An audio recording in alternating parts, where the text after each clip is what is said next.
as talented as Georgia's to make sure that you guys are running the ball effectively? Yeah, I mean, that's a talented team. That's a talented defense. Played hard and get after it. So, I mean, we gotta match that energy, match that toughness. It's really the goal for us to get it. I mean, keep your pads going, keep your hands inside. It's just do what we've been taught. You're a guy that doesn't really like a lot of the BS that goes on, but you do have some questions about your future coming up. Have you even thought about that kind of stuff? Are you trying to focus on Georgia? I mean, at the moment right now, I'm just trying to. This is the biggest game for us that I've ever played in, so I'm all guns on deck right there for that. Cade, you've talked about a little bit earlier this year about what will make Keenan Bailey a good tight ends coach here at Ohio State. He's a player's guy. You call Keenan 3 in the morning, 2 in the morning, whenever you want, he's going to answer, and he's going to do whatever he needs to do to help you. Whether you want to get extra work in one night, whether your car's out of gas, anything like that, Keenan's there. He's a player's dude. He's the type of guy you can put your neck on the line for. You know he's going to do the same. What were your reaction when you heard that he was going to get that job? I was super pumped for him. I mean, we've developed a very, very close bond over the last couple of years here, especially over this last year. We've been very instrumental to me learning the position, so I'm just super happy for him. And for Coach Wilson, just kind of what was your emotions there, hearing that he was going to be leaving? I was happy for him. He wanted the head job. I mean, he's plenty smart enough to call his own shots. He's done it before, so I'm excited for him to see what he can do up there, over there. Sure. Yeah. Might Keenan being promoted affect your decision? It's hard to say. It's hard to say. Right now, I'm just trying to get after Georgia here and soak everybody's bit of this up. Yeah, I'm sure that, especially being an Ohio guy who grew up with the rivalry, that it probably hits you harder than some other guys to get a second chance. How special is this for you? Yeah, we're just excited we get to play again. And, I mean, to not be in the Big Ten championship and then have the opportunity to play for a national championship in the playoffs is something very rare, and especially, I mean, to me it seems like after that game you just kind of felt like we couldn't be it. Like you did too, like we've done too much in the team, we've done too much in the off season. Like there's no way it can end like that. And when this happened, it really gives you like a different perspective on life. Shit ain't forever. Where'd you watch?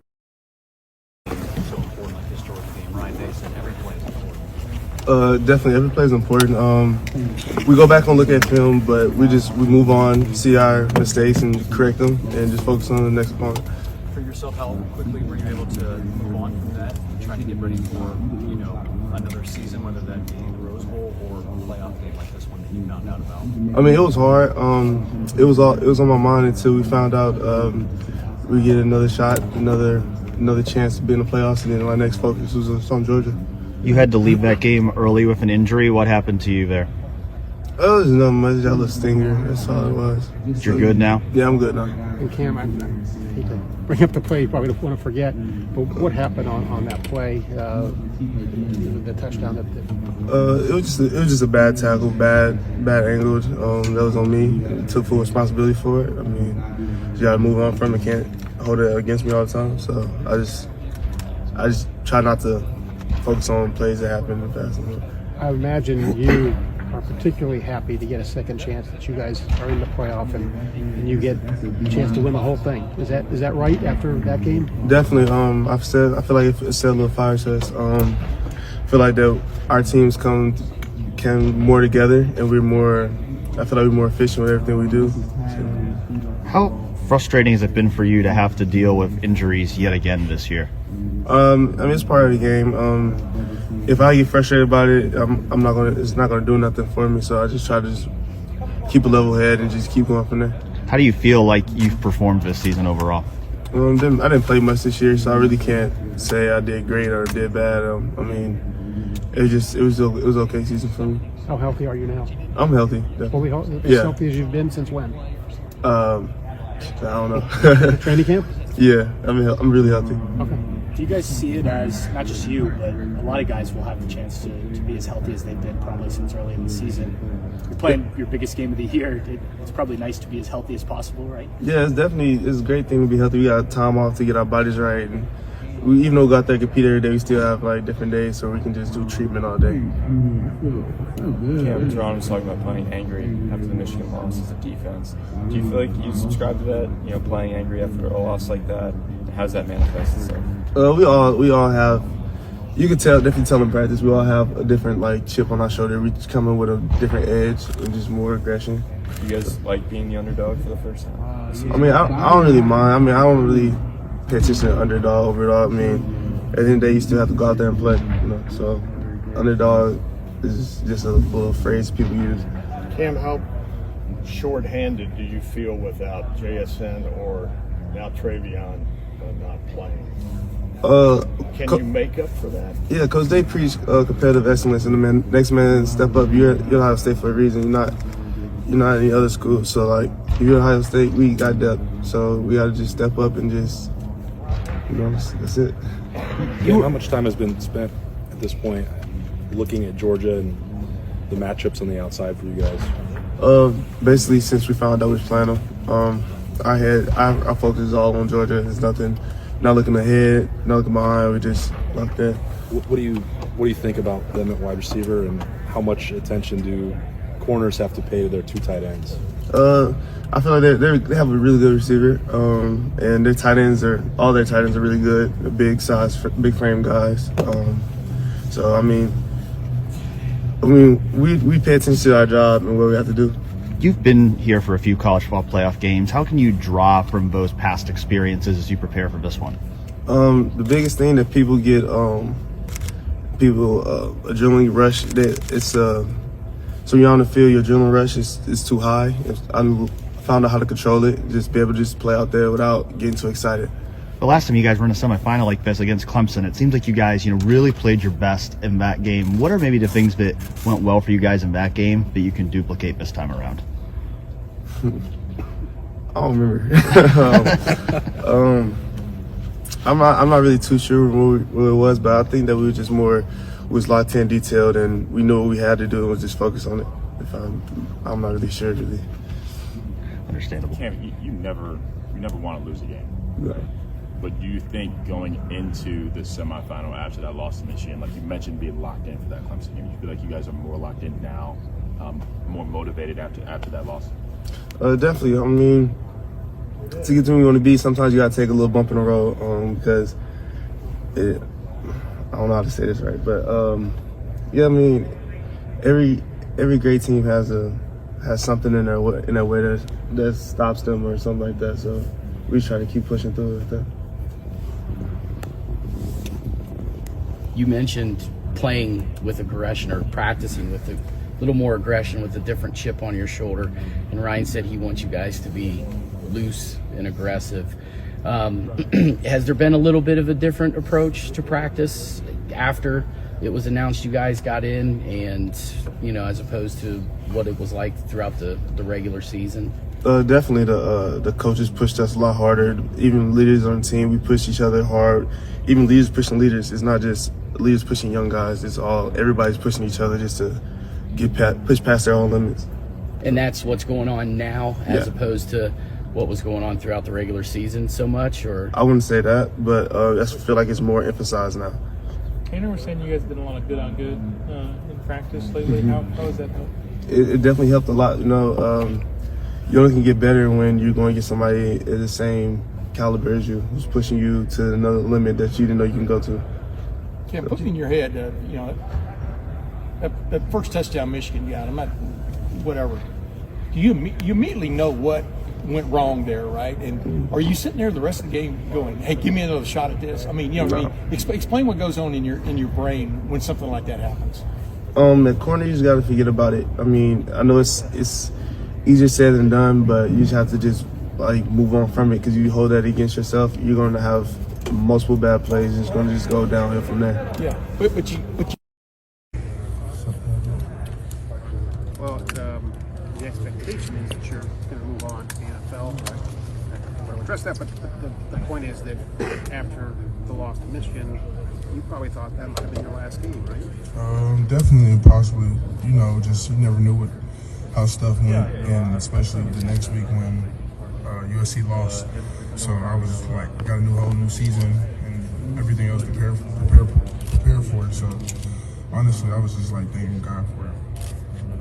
Where did you watch that game? USC Utah game? I couldn't watch it. I watched like the last little fourth quarter, but I was at the high school game, and so everybody just kept updating me with the scores and stuff like that. And I'm just like, I seen it was 17-7, I think, at one point, and I was just like, oh man, it's over with. And then I think like the game had ended, and it was halftime for their game, and it was 17-17, and I was like, cool, we got a chance. But besides that, I was just like, man, we just ran. We got another chance to get in for the top 4. Is that like the most you cared about another game that you weren't playing in, like in years? It felt like when you watch when you were a kid, and you watching other teams wishing somebody else lost, and it's a wild card. So that's what it really just felt like, a wild card game. Yeah. We was praying to get in. So then, like when it's over, yeah, and Utah wins, what's that moment feel like? When Utah lost, we was like, okay, it's still not over with, because a couple teams can still win. Yeah. You just never know how the committee reacts. So we was like, I'm like, you never know. And when Utah lost, and then the TCU lost, I was like, yeah, we for sure got to get in. I'm just like, yeah, we got another chance, new leash on life. Dawand, just when you watch Georgia's defense, what are the biggest things that stand out to you? They swim around. They get to the ball. They shed blocks. They move around fast, and especially us playing in a fast stadium, being around indoors, it's gonna be chaos. They get to play there a lot, so they get a little bit of an advantage. But I would just say they play fast and play physical to the ball. Obviously, Jalen Carter is a guy that gets a lot of attention for them playing on the inside. What do you guys have to do on the outside to maybe help the interior line? I would just say making sure when we have their ends dropped, we can just make sure we help down the guard, just knowing that's a tougher job. He's basically the best D lineman in this draft class, so there's no play thing, especially with a couple guys like Matt and Donnie. So the outside guys definitely want that. Do you kind of relish the opportunity to go head-to-head with somebody like that? I try to look for it, you know what I mean? Like what they say, the good players rise to the occasion. So I would say I want the good players. So I definitely feel like I would have to rise to the occasion when it's time. And this is a big game, and this is the biggest stage of them all to rise to the occasion. Being a guy who is a senior, how much extra motivation is there to that to really want to finish your Ohio State career the right way? I think that's the biggest thing, just knowing that after that Team North game, I thought that was my last game. And so I feel like just going out now with practice, like knowing that any sudden moment, it could be your last game with this upcoming one. You got to leave it all on, whether it's practice, film, it doesn't matter. So that would have been it for you if you guys had made the playoff? I mean, you just never know how some things go. But, Dawand, when you have a situation like that where you're mad about losing the game, or you feel like you have a second life that you didn't know you would have, how can that affect the team on the football field in a game? Can you make you play differently or play better?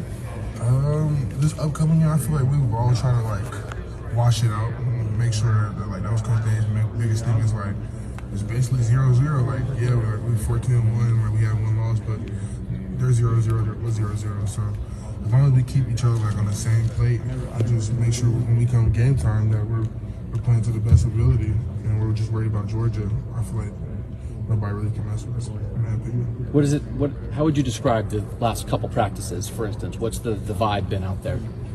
I would say a little bit before it was like we just ain't have no hope, but now like ever since we've been found that we have hope, the energy's changed. Everybody's been up, pads are clicking, and I feel like it's one of the most physical stages of practice, just because we're not outside no more, we're inside, and we get to go full speed. We're not tired, we can't breathe and stuff like that. So there's other aspects that come into it. He's a very strong run stopper. When he gets a pass rush, he can be very agile, and you don't know if you're going to get speed to power, you're going to get a little wiggle out of him. So it's going to be a very tough test for not only me, but the entire line. But we just got to execute. As far as offensive line goes, a lot of people think that you are as athletic of a guard as they've seen. Yeah. He's as athletic of a defensive tackle as a lot of people have seen. Do you think that this is like a very good matchup for you and him to kind of go against each other in that regard?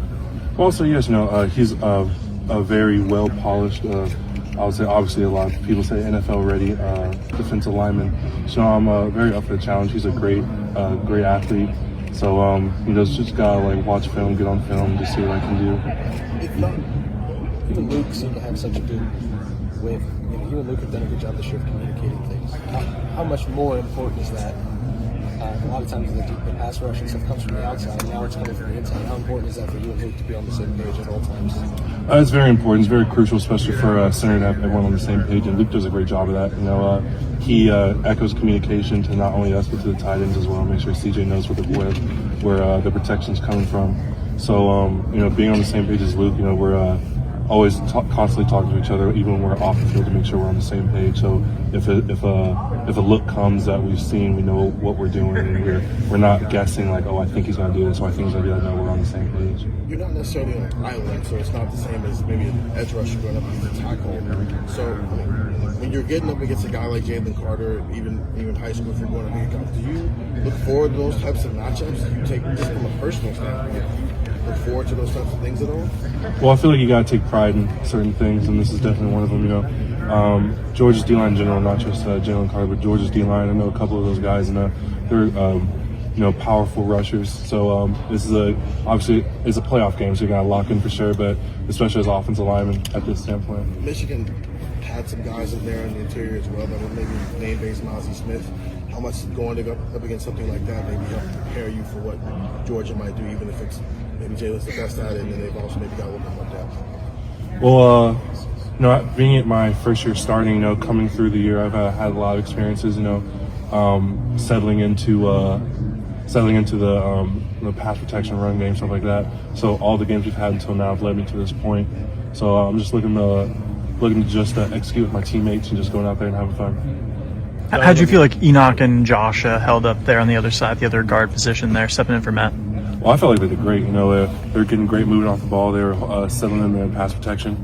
It's kind of just that next man up mentality, and it's that mentality you have in the O-line room. You don't know when your number's called, but when it is called, you got to get after it. So I think Knock and Josh did a great job over there. Has Matt been back in the mix already, or is he still kind of working through stuff? He's working back right now. I'm not a trainer, so I can't really tell you, but I feel like he's working back. Donovan, watching the way that Georgia played against Tennessee, they were blitzing quite a bit, it seemed like, kind of like right through the middle of the offensive line there, bringing safeties and linebackers. As an interior offensive lineman, what's difficult about being able to see those kind of pressures coming from second and third level defenders? It's just mainly communication. If we'll have a set protection and I know who I'm supposed to get or who I'm reading off of, but if CJ sees something in the coverage and he has to check protection, then I have to do what he says. Most of the time it says it's a 6-man protection. There's only 6 men blocking, so only 6 guys. We have to win our matchups. But it's just one of those things that you just got to win your matchup, basically.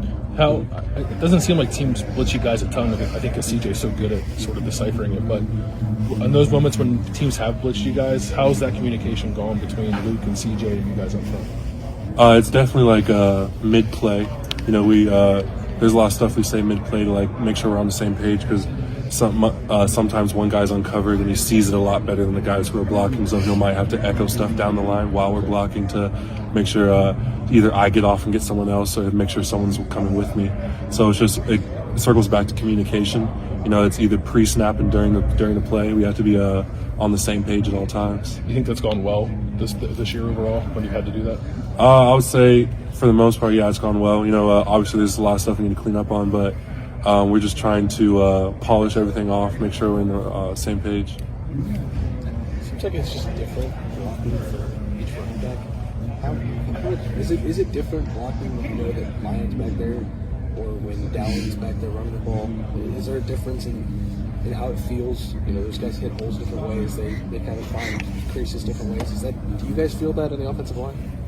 No. For the most part, we're just trying to move the line of scrimmage, trying to make sure that their first cut doesn't come at the line of scrimmage. The first cut comes on either a linebacker or even better the third level. It's nice that we can rotate backs back there, and you see Dallin go, then you see Miyan he'll shrug off a tackle and he'll keep going. So it's obviously a good feeling when you get a good run. But as an offensive lineman, we don't have eyes in the back of our head. We don't really see what they do, but we're just trying to block the play that's called to the best of our abilities. It seems like you guys had some success running the ball early against Michigan. Georgia's front is kind of like Michigan's. Do you see path for you guys to be able to have some success running the ball against this Georgia front? We're just going to try to execute to the best of our abilities. You know, Georgia has a great defensive front. They're great with their hands. You know, you can see that they're well coached coming off the ball. So we just got to, try to the best of our abilities to roll off the ball. This might be a dumb question. No, I like it. Appreciate that.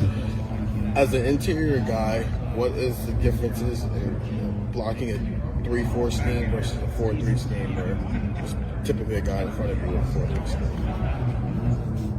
That's a pretty good question. Yeah, that's pretty good. I would say with a 4-3 scheme, obviously, like there's a guy either to inside you or outside you, so you know where you're going. If it's a zone scheme, you're going to zone to either direction, or you're going to double team with somebody that direction. With a 3 down front, you're kind of you're basically double uncovered.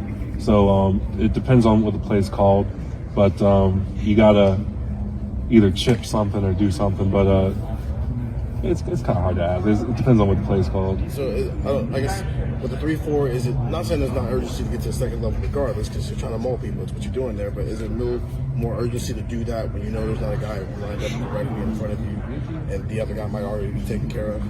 I was saying the 3 down front, you gotta think a lot more. Because especially since you're double uncovered, you gotta know like if they're bringing outside pressure, if it's going to be internal pressure. But you just gotta keep your eyes up. You know, if the front moves, if it doesn't, if the secondary changes, you gotta see what's happening there. But just keeping your eyes up, just keeping awareness of what's going on, even if there's no one in front of you. It seems like Jalen is the focus. Everybody always starts with Jalen Carter, but the other guys are not interior. What do you see from them just as a unit, and not just as Jalen? How important is it to make sure that you're obviously focusing a lot of attention to him, but you're not forgetting that the other guys are obviously a bunch of 4 and 5 star dudes too? Yeah, you know, I know that they have a great nose with a Stackhouse. You know, I saw him a lot in recruiting, and I know how good he is. But even the guys they rotate, you know, they have a very deep D-line room, and their rotation, their talent level, it goes deep. And so you just got to prepare for every guy on that D-line, because you know they're going to give you something different. You know that they're going to come hard off the ball. And so we respect this group very much. We're just looking to have a good game. So you went up against Stackhouse, or other guys that you maybe got the chance to go up against before at other camps and stuff? Yeah, it's mainly just recruiting camps, stuff like that, but nothing like in a game. Okay. Do you relish the opportunity to go into a game and play a guy who people are saying could be the number 1 overall pick in the draft? I would say it's hard to say no to that, but I'm just looking for the success of the team and the unit for the most part. What does it take for you guys to have a successful day as a unit against someone like that? What are the things that you guys have to do well? We just can't have self-errors. I would say in the previous games, we've had drive stoppers because of just errors that we had as offensive lines. We just got to eliminate those and try to play clean.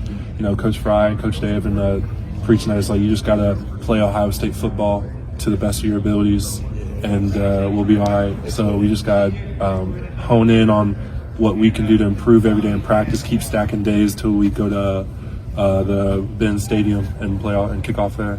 Is there anything you look at that's maybe this is a reason why maybe we had a few more errors than we should have? Nothing that really comes to mind. We talk a lot in meeting rooms and stuff like that, what we could have done better, but it's just holding your water, calming down, and just playing the game that's in front of you. If you had a bad play, wipe it off, have a short-term memory and just get after the next play. This might actually be a stupid question. All right. We've heard from 2 sources on a certain podcast how incredible that Chick-fil-A is a usual part of game day prep here. Do you think maybe that familiarity is going to make things a little bit more comfortable down in Georgia preparing for the Peach Bowl? Yeah, I certainly think that that'll play a huge part in it. If I don't have a number 1 and some nuggets on the side, I don't think I'll ever play right. But those 2 sources, they might be spot on. Guess those DJ. Mecca, what was it like watching CJ go through the ceremony for the Heisman and just the support of you guys having for him? I feel like it was frustrating for everyone in the building, especially seeing how the votes turned out. it came out third, and he was like 150 votes down or something like that. We all feel and know he's a better player than that, but at the end of the day, it's not about accomplishments. It's just about coming back, grinding, and getting ready for Georgia. Emeka, what has Keenan Bailey meant to you guys, and how happy are you to see him get the opportunity to be tight ends coach? Yeah, I'm super happy. Coach Bailey, he's one of the first coaches that helped recruit me. We had a really tight relationship ever since I was in high school, and we really developed a special relationship. I can really call him my friend, and it's been a long time coming. We've known he's ready for a position job since the first day I saw him work. He's one of the first coaches in here and the last coach to leave. He's always helping us on our craft, and he's one of the most dialed-in people you ever meet. So it's really well deserved, and I'm super happy for him. What was it about him when you met him as a recruit that resonated with you? He was kind of down to earth, really genuine person.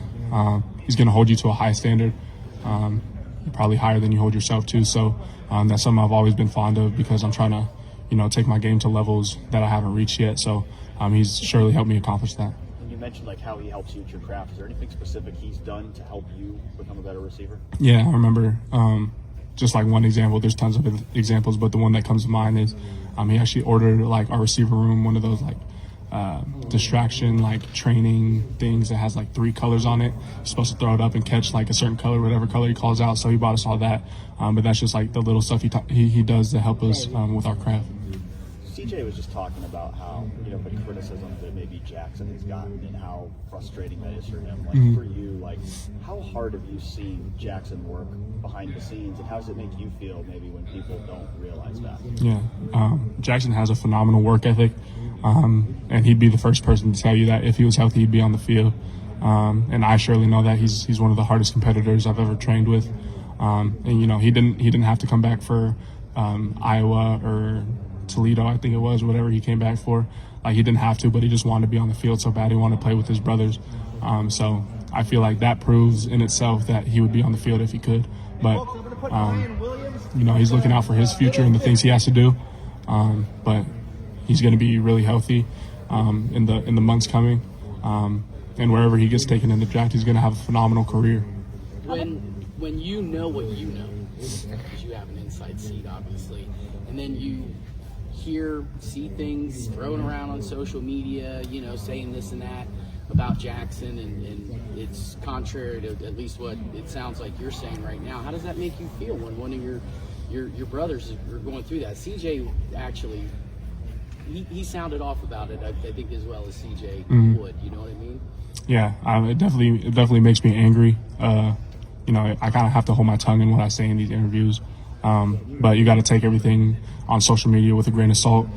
Surely there's tons of negative stuff that comes from Twitter and Instagram and all these platforms, but even the positive stuff is just as dangerous, because you get a big head, you get a big ego. So just take everything on social media with a grain of salt, kind of move forward about your day. I have timers on my phone to remind me to get off social media. If they go off too many minutes per day, then I'll turn it off. So just trying to stay locked in and focus on what we have to do. It doesn't really matter what anyone else outside this building thinks about the players and what we have going on. And when Jax announces he's out, Trey, announces he's not going, what kind of motivation is that giving you guys? Maybe approach things in a loose and aggressive way, much like Ryan said he wants you guys to play. Yeah, we always feel like we got to hold it down for the guys who can't play, because we know how much they want to play. Whether it was last year with guys like Crowley, he messed up his knee really bad, so we all feel for him. Evan Pryor, all these guys, Cam Babb. So we kind of play for them, play for our brothers, because once you come to Ohio State, the brotherhood is really established. At first you come here for football, you come here to get better, move on to the league and whatnot. But once you get here, you stay for the brotherhood. And I can truly say this is one of the closest environments I've ever been around. You guys have mentioned how much of a leader Jackson's been off the field. Now that we know he's not playing, what has his role been like, in preparation for the Beach Bowl? Yeah, Jackson's really stepped into his leadership role, especially last year going into this year. He's really been a voice that people can look up to. And coming into the Peach Bowl, I feel like it's definitely been hard on him, but he's always been someone you could talk to. Even if it's not, standing up in front of the team, he's just a phone call away, and he's there to help you with whatever you got going on. not to focus too much on Jackson here, talking about you, but you just talked about his leadership role. I'm sure he'll play a part in this team going into that build-up, but there's going to be some spots that need filled in terms of that leadership on the field during the plays. How do you see your role evolve to fill that? I feel like being a leader is something that I've always wanted to be, and it's something that I value really highly. So kind of just focusing on building that trait within myself, and kind of giving my teammates someone to look up to, and just be a solid foundation in like a hard spot that we're going to be in, because adversity is going to strike in this game. Every play is going to be a fight, so just having a steady, constant battle, and knowing that we can withstand anything. Do you remember where you were when you watched Pac-12 games? The Pac-12? I think I was at home in my basement in Lloyd's room. Yeah. What was that like watching that game? I imagine everybody here says it was pretty tense. Right. Yeah, it definitely was. But once they got up big, I kind of knew it was over. So my dad actually called me once they scored, once they went up 2 or 3 scores or something like that. My dad called me. He was just screaming. He didn't even say anything. He was just so happy. And that's kind of how everyone felt. So it was really relieving. But yeah. When you have to practice that week, you don't know you have anything to play for. The New Year's Six Bowl is great and all, but you guys have that chance. How do you motivate yourself to play that week when you know the goals you wanted or the goals you want to play for may not be there? Right. That was a mindset that Coach Day had kept instilling in us, that we got to train for these moments, even though we might not get the opportunity. We got to stay in it like we're going to be in it. So that week we had 2 or 3 great practices. We were really getting after it because there was a spark of hope. And then, once we got the confirmation that we were number 4, we really got after it, and we've been having great practices thus far, and we're going to continue to do that up until the game. You mentioned us Coach Day's message. He said you guys had a team meeting on Wednesday. Yeah. Is that when he kind of had that message with you guys? Yeah, that's when he informed us that we were going to be having practice, usually the next day or something like that. And, guys really took that to heart. They followed his leadership. Coach Day has been really solid all season. He's never really wavered. So he's definitely a great head coach to be behind. Emeka, what's it like to be one of a small handful of Ohio State receivers with 1,000 yards receiving in the season?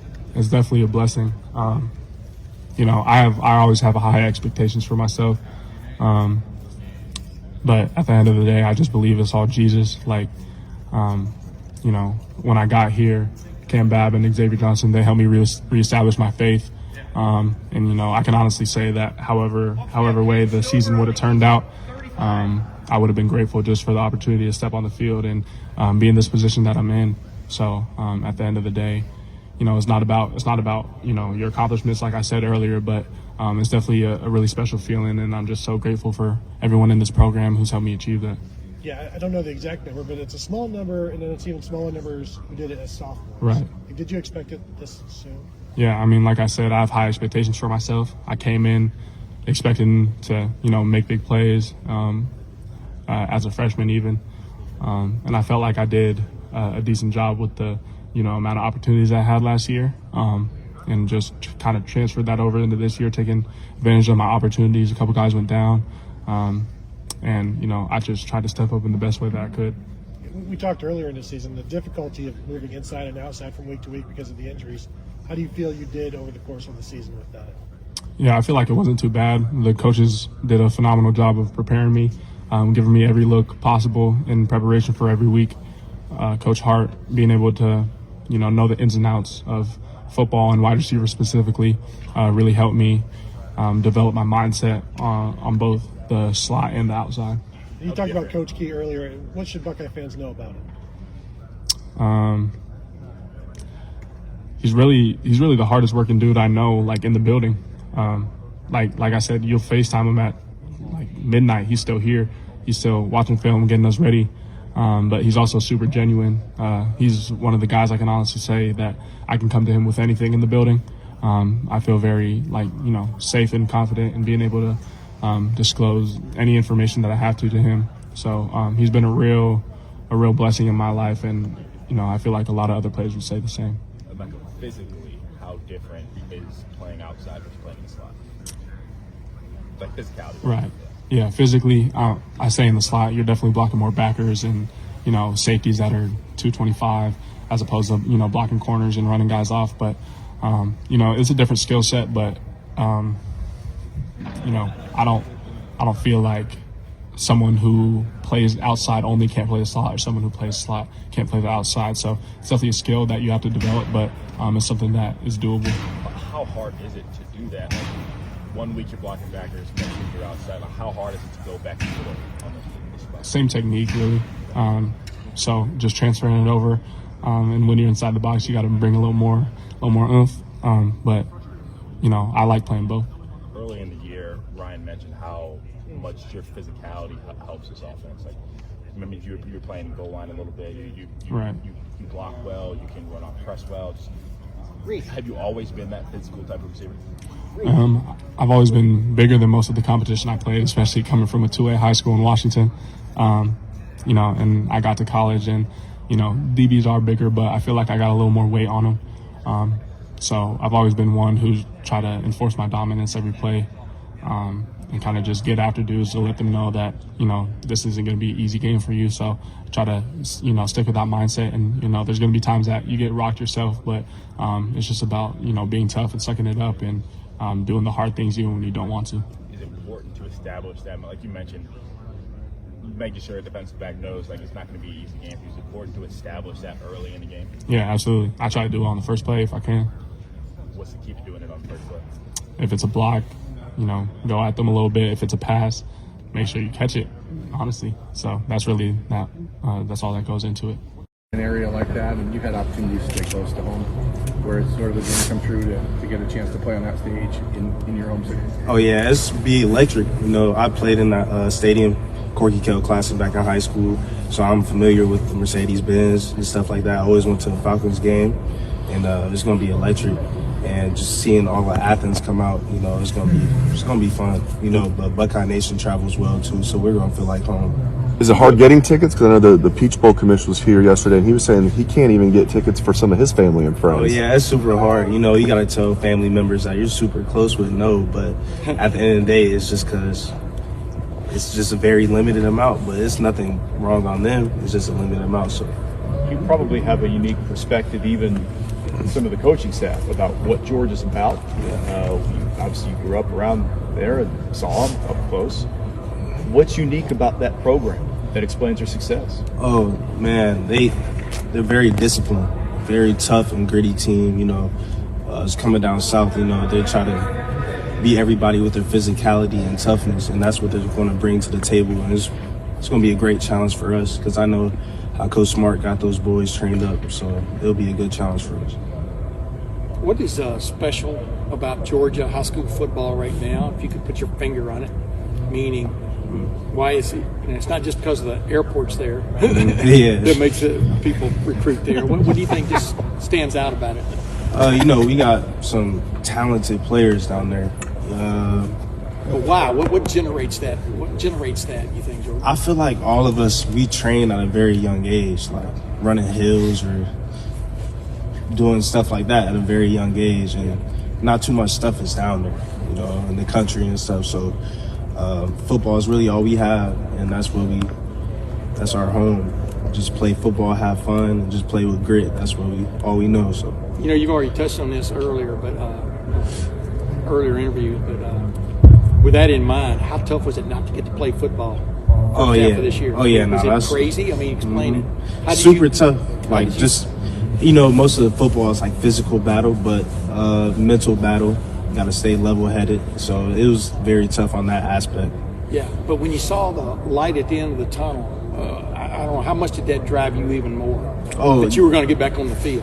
It drove me as soon as I got hurt. Just getting that 1% better every week. That was kind of the light in the tunnel. I couldn't focus on the light in the tunnel. I just had to focus on every day, get better every day, and that's what the mentality I brought.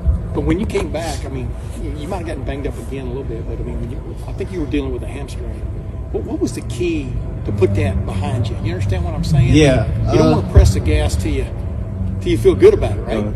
I feel like for me, I really had to press the gas to really open up the full potential. I kind of had I had some growing pains like in the game and stuff like that. So maybe I couldn't run full speed or something like that, but gradually going on, now I have like 2 months of practice with me, so I felt faster, quicker, and just doing extra stuff when the coaches aren't looking, like unrequired work. So that's been helping me a lot. But staying patient in your rehab, you know, you didn't want to. I mean, I would just think that would have been the toughest part, right? I mean, yeah, for sure. Yeah, that's definitely tough. You know, seeing my friends and my teammates, you know, making a name for themselves, and, you know. It could be hard, but being a good teammate, you have to congratulate them. And that's what really kept me going, just congratulating them and being there for them. And of course, Jackson, you know, dealt with his thing, came back, and then came back again, and then all hammies aren't equal, etc. But did you feel impatience by him, or what did you feel, you know, from him just trying to get back on the field? Him just being him. He's a true competitor. He's a real dog. Like, nobody's more competitive than Jackson. You know, it's hard for him to even sit out this game. It's real hard for him, just knowing how he is, what mentality he brings. And, you know, it's going to be hard on him, but I feel like it's the right decision for him, and I'm just happy for what the future waits for him. You were able to play the second half of the season. Like Tim said, you had to, you know, still got banged up a little bit, but compared to the final game of the season till now, how much better do you feel, Jordan? Well, I feel a lot better. You know, the bowl practices, it's more competitive, you know. In season, it's kind of just more scout work. You really not getting the one-on-ones like you should be. But these bowl practices, you know, it's competitive. You can actually kind of make your name for yourself in practice, and that's what I've been doing. I've been trying to showcase my talents and working real hard. So, are you closer to, I don't know, if anybody's 100%, I don't know, but are you closer to where you would for sure, yes, sir, want to be? Yes, sir. When you think back to the last game of the season, I was asking a couple guys this about the fact from a defensive standpoint, you look back and it's really 5 plays. How did you all digest that and try to build a game plan moving forward that helps you, you know, see the big picture going through that against a really good team? Yeah, you know, you look at the film. I feel like we were a dominating team, other than those 5 plays. You know, but you go back to the drawing board. You know, Coach Knowles, he real good, real smart. So he looks at the drawing board after those. Why did these plays happen, and how can we correct them? You know, right after. The day after the game, we looked at those 5 plays on film, and then we actually went on the field and executed those 5 plays how the proper way that we should have handled those plays. So, you know, we learn from them. That's what every good team needs to do, is learn from the mistakes. I feel like we learn from them. That was the Sunday after? Yes, sir. You've been at Ohio State for 2 years now. I know you haven't played in every game, but you haven't been an underdog yet. Yeah. What's it feel like for you, for the team, to be an underdog for once? You know, we kind of carried that underdog mentality after getting beat last year. You know, we kind of carried that underdog mentality like throughout this whole year, and we slipped up one game. But I feel like this game, just being the underdog, really is a true underdog will really drive us, and just playing down south, it will really drive us. So, George, do you sense that failure on those 5 plays will that make Coach Knows, you think, reluctant to call some of that stuff, or do you feel like y'all have gotten it straight, that, you know, y'all can still get after it, but maintain, you know, play proper technique, whatever you want to call it, in the backside, to keep those remaining? What's your sense right now? In other words, he didn't just tear those up and throw them away, did he? Nah. Those, you look at those plays, they're actually kind of good calls what he made. They were good calls, you know, just maybe one person missed their assignment or something like that, but he looks at us like we're the best athletes in the country, and we're supposed to uphold that standard, and we're supposed to perfect those plays that he calls for us, and that's what we need to do, and that's how we're going to win this, or how we're going to have to compete in this next game. And I was going to say, because Cam Brown was talking about, you know, the main thing you have to do is forget about what just happened, but the flip side of it is you got to learn from what just happened too, right? I mean, that's a kind of a tightrope you walk, right? I mean, you don't want that to happen again. No, you definitely don't. That's why you go back to the drawing board. Why do these problems occur? And maybe there's stuff, they're always there. These problems were always there, but we finally got exposed on these problems. That's really all it was. So go back to the film and see why they happen, and learn from those mistakes. And that's what we had to do. Know where your up is, know where your leverage is, etc. One more thing for me. Why would anybody want to play cornerback? Especially in this modern age. Teams are getting after you. You're one-on-one out there. You watch the NFL. I mean, it's the same thing. What drives you to play this position? Well, for me, I like to think. For me, I like being physical. You know, receivers, they can finally they can go into the game. I want 100 yards. You know, but at the end of the day, that satisfaction when they get maybe one catch is just very satisfaction for me. Yeah. And just locking down a receiver, that's really it. And just being on that island, you don't get that rush from any other position. It's just you versus somebody else, and how you're going to dominate them in front of thousands of people. So that's what really drives me, and it's just, I feel like it's the best position. What are these practices like, and what's different from these practices from anything you've been a part of so far? Right now, we kind of just worked on going back to the basics and, reviewing our fundamentals and perfecting our fundamentals and, constantly just trying to, put ourselves in the best situation and everybody in the best, place to take a beat to, go on this run. What was the feeling like a couple weeks ago? Was it relief? Was it finally got a second chance? Was it, okay, now we know what we need to do? What is that like for you guys? It's kind of like we have nothing to lose. I feel like that kind of makes a dangerous team. Obviously we went out in a way that we really didn't expect, in a way that we never wanted to, but, it's kind of like a second opportunity and kind of like a second season for us. So, we're looking at it just as that. You didn't play a lot freshman year, but a lot of people thought that you guys didn't need to be in the playoff in 2020. You go into those practices, you're a touchdown underdog against Clemson. You go out there and kind of kick their tail.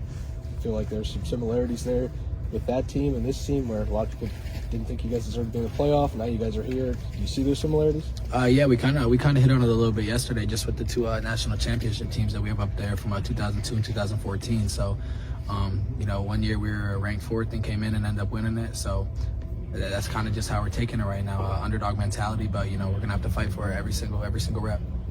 When you guys are going through those few practices before the announcement comes out, from your perspective, what were the vibes around those practices, and how difficult is it maybe to try to get up for stuff like that when you're not really sure what you're practicing for yet? No, it's definitely difficult at first, but the coaches even right after that game ended, they're like, we're still going to be in there. We're going to have that 4th spot. We're still going to be in there, and they kind of spoke it into existence, and that's what happened. So everybody kind of bought into it right from the rip, and we just had to focus on getting better and continue to improve.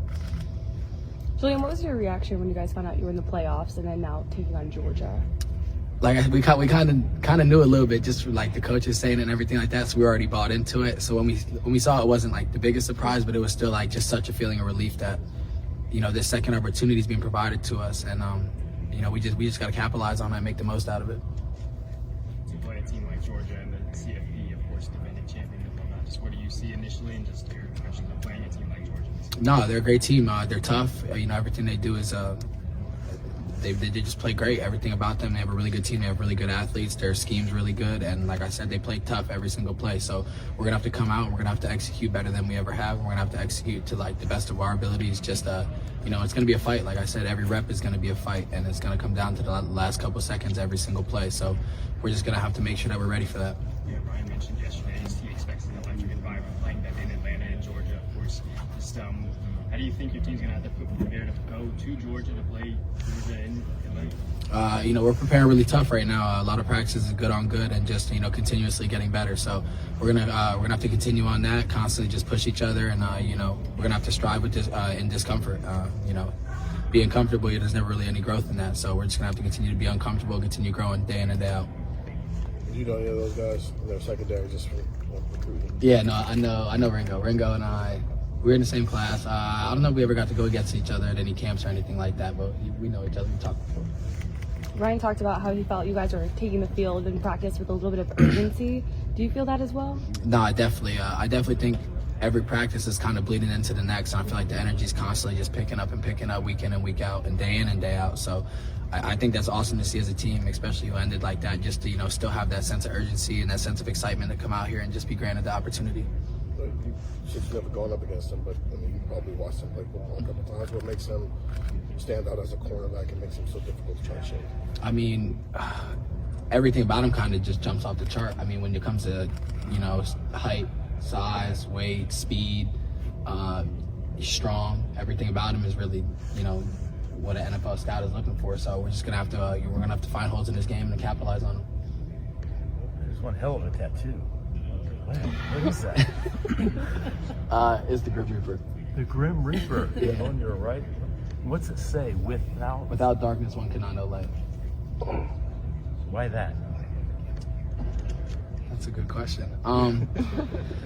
Because you know, the way I thought about it when I got it was, you know, through every dark time and every you know, dark situation you go through, when you think there's, you know, never that light at the end of the tunnel, there always is that light. And you know, without that darkness around you, how would you really know what the light is? So, you know, when negativity surrounds you or something surrounds you, just always know that there's something at the end of the tunnel, and that's the only way that you can see that positivity at the end. So you've embraced it, but you're not the Grim Reaper. No. But you've embraced it and put it on your leg. Yeah. Thank you. What kind of reaction do you get from other people? Honestly, people don't even say too much about my tattoos anymore because, you know, really don't see that many other people besides, you know, in the Woody. So they kind of see him every day, and this is what it is. Okay.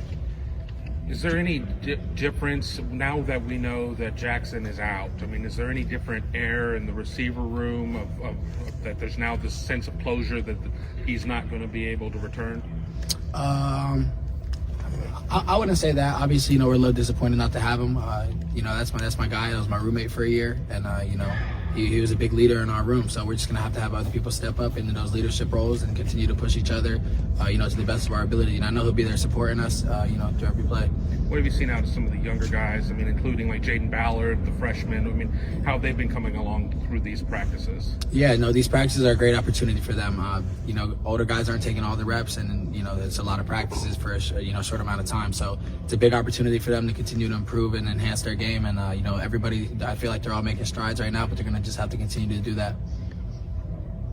Why do you think Michigan defense had more success against you guys, especially in that second half, and you guys only had 3 points than, you know, other defenses you played this season? Obviously, it just comes down to execution. We didn't execute as well as we did in the first half. I feel like the first half we came out fired on all cylinders, and I feel like we were really excelling and you know, doing what we do. And I feel like that second half we just didn't come out and execute to our ability. And you know, that's kind of when they got on us quick, and you know, we just never got out of that hole.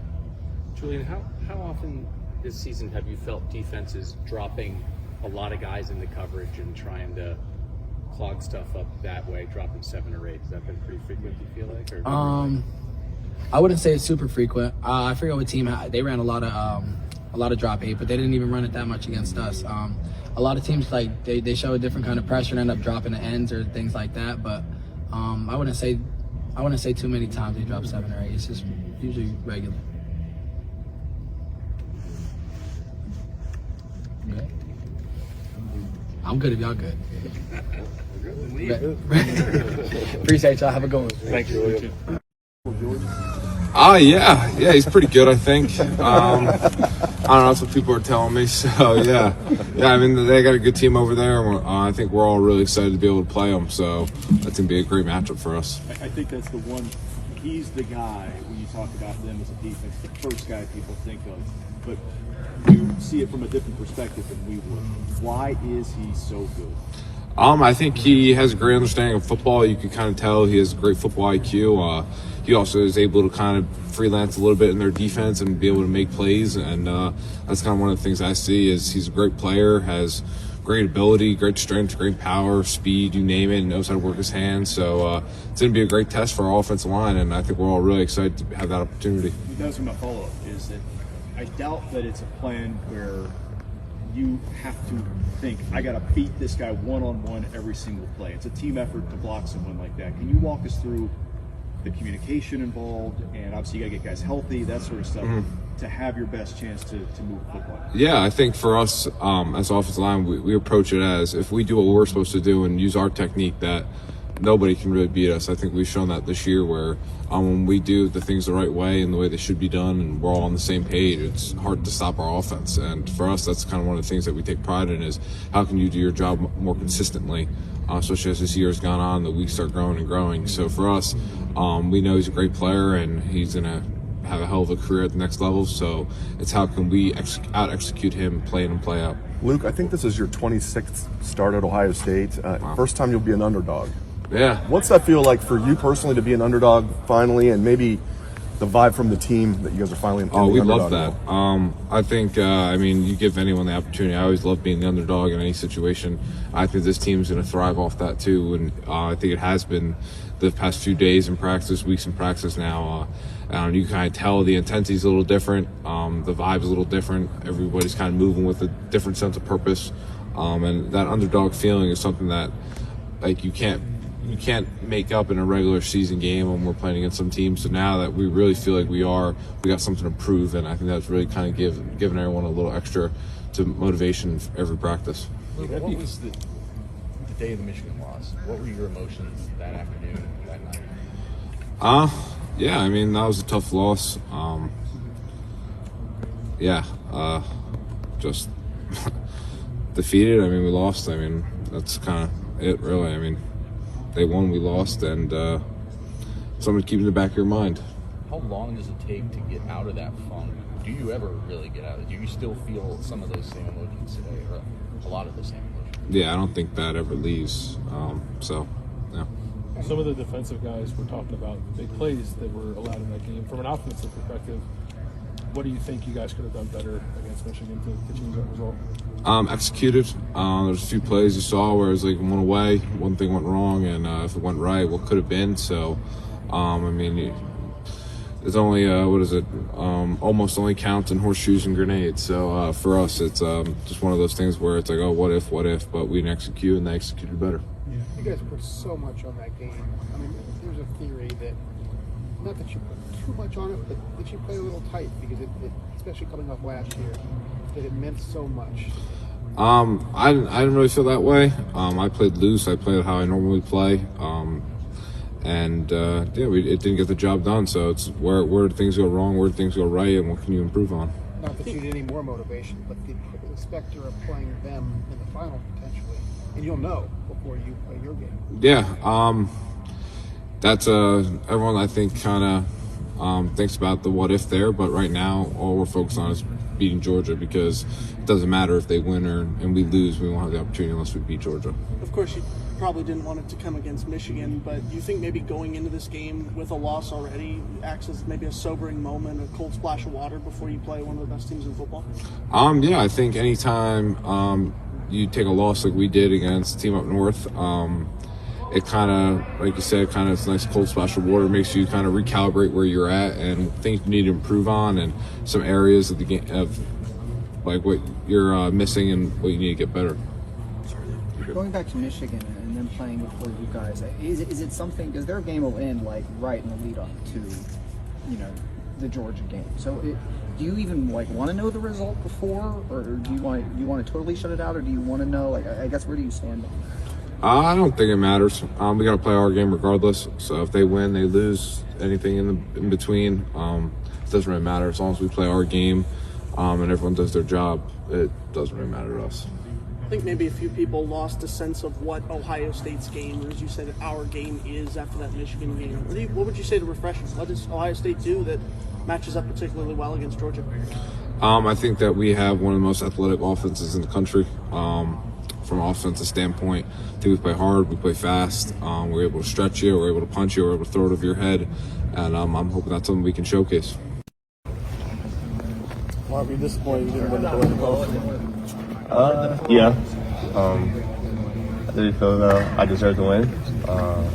Congrats to Jalen. He had an unbelievable year, really. But hey, I think I deserved to win. But I just can't dwell on it. I got to move on. I have bigger and more important things to worry about right now. Was that a goal for you coming into this year? No, not at all. You'd have told me I'd be a finalist. I told you you're crazy. So I'm definitely blessed to even be one of the three finalists, to be able to call for award winner. So even a semifinalist. So I'm very appreciative of everyone who voted, the fan votes. It's crazy to even be a finalist. So I'm definitely blessed for that. But have people talking about you in that realm and thinking of you in that realm, is that a checklist moment for you? Meaning, do you want to keep progressing? You understand what I'm saying? Yeah, absolutely. I try to get better each and every day. So that's all my mindset is. What you did last game wasn't good enough. So just, I'm not going to say get better each and every day. prepare for the next game. You're also a unanimous All-American, which bluntly called putting on your list of goals. I'm going to assume that wasn't either. No, not at all. No. So, what were your expectations for yourself coming into this year, and then how did that change once it was clear Jackson was not going to be a consistent part of what was going on here? My mindset going into the year was just be the best player I can be for the team, help the team win, help us reach our goals, which we haven't reached any of them so far. I haven't beat the team or get them in the Big Ten championship. So obviously on my part, I didn't do enough yet. So that's really what my mindset was going into this year. And it's going to be the same thing going into next year. I'm not worried about any awards or statistics like that. So I just take one day at a time. Last couple years, LSU in 19 had a fantastic group of receivers, Alabama in 20. I mean, you guys, do you feel like this is a group that can make enough plays to, go into the college football playoff and do the things necessary to win the national title? Absolutely. I mean, I trust, first I trust the coaches. I definitely trust the players. Obviously, CJ back there, best quarterback in the country. Best player in the country too. And then obviously the O-line's going to do their thing. The running backs, receivers, tight ends, everybody. So I definitely feel as though we have the firepower to be very dangerous in the college football playoffs. There was a picture of you on Instagram. Were you really in here working on the jug machine right after the Blitnikoff? Like, was that on purpose or? I mean, after the Blitnikoff wasn't really on purpose. I do it every night pretty much. It just happened to be that night that was the Blitnikoff award show. I'm in here every night doing that. And one last question. You mentioned that unanimous All-American, a lot of great receivers have rolled through this university, obviously. What's that mean to you to join that list of, as a unanimous All-American at Ohio State at that position? Yeah, it's very such a blessing, really. Like you said, there's so many great receivers come through here, and I'm sure probably some of them got snubbed because they probably should have been an All-American, unanimous All-American too. So to be named that is definitely a blessing. I'm very thankful for that. I asked the same question to Emeka just moments ago, but with Jackson being out for the game, I'm sure he'll have a role going into preparation, but that leadership role is going to be empty between snaps. How do you see your role evolving to fill that gap?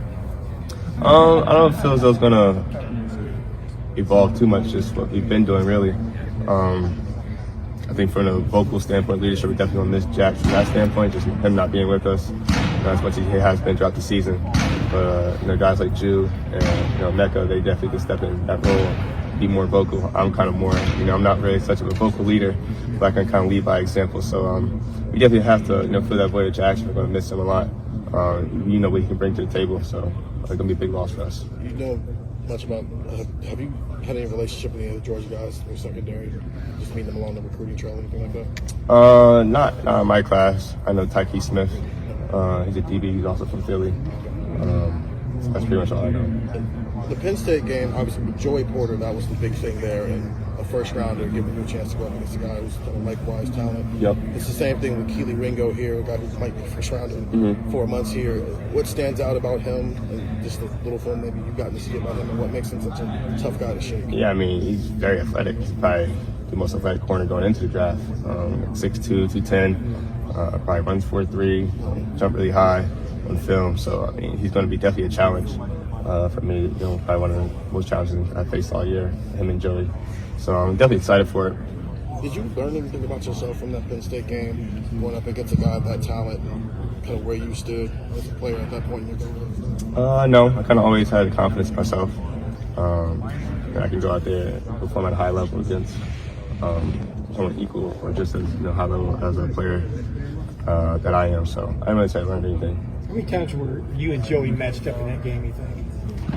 It wasn't every play. Yeah, no, it wasn't every play. I mean, can you get too psyched about going against an individual? I mean, how do you balance that? You know what I'm talking about? Yeah, I mean, I definitely think can't get caught up in it too much.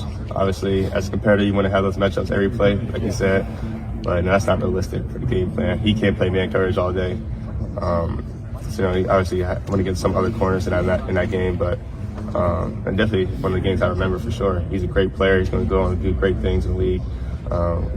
Hopefully, I can see that matchup again. One quick, you guys were leading 20-17 to half against Michigan. Y'all scored 3 points in the second.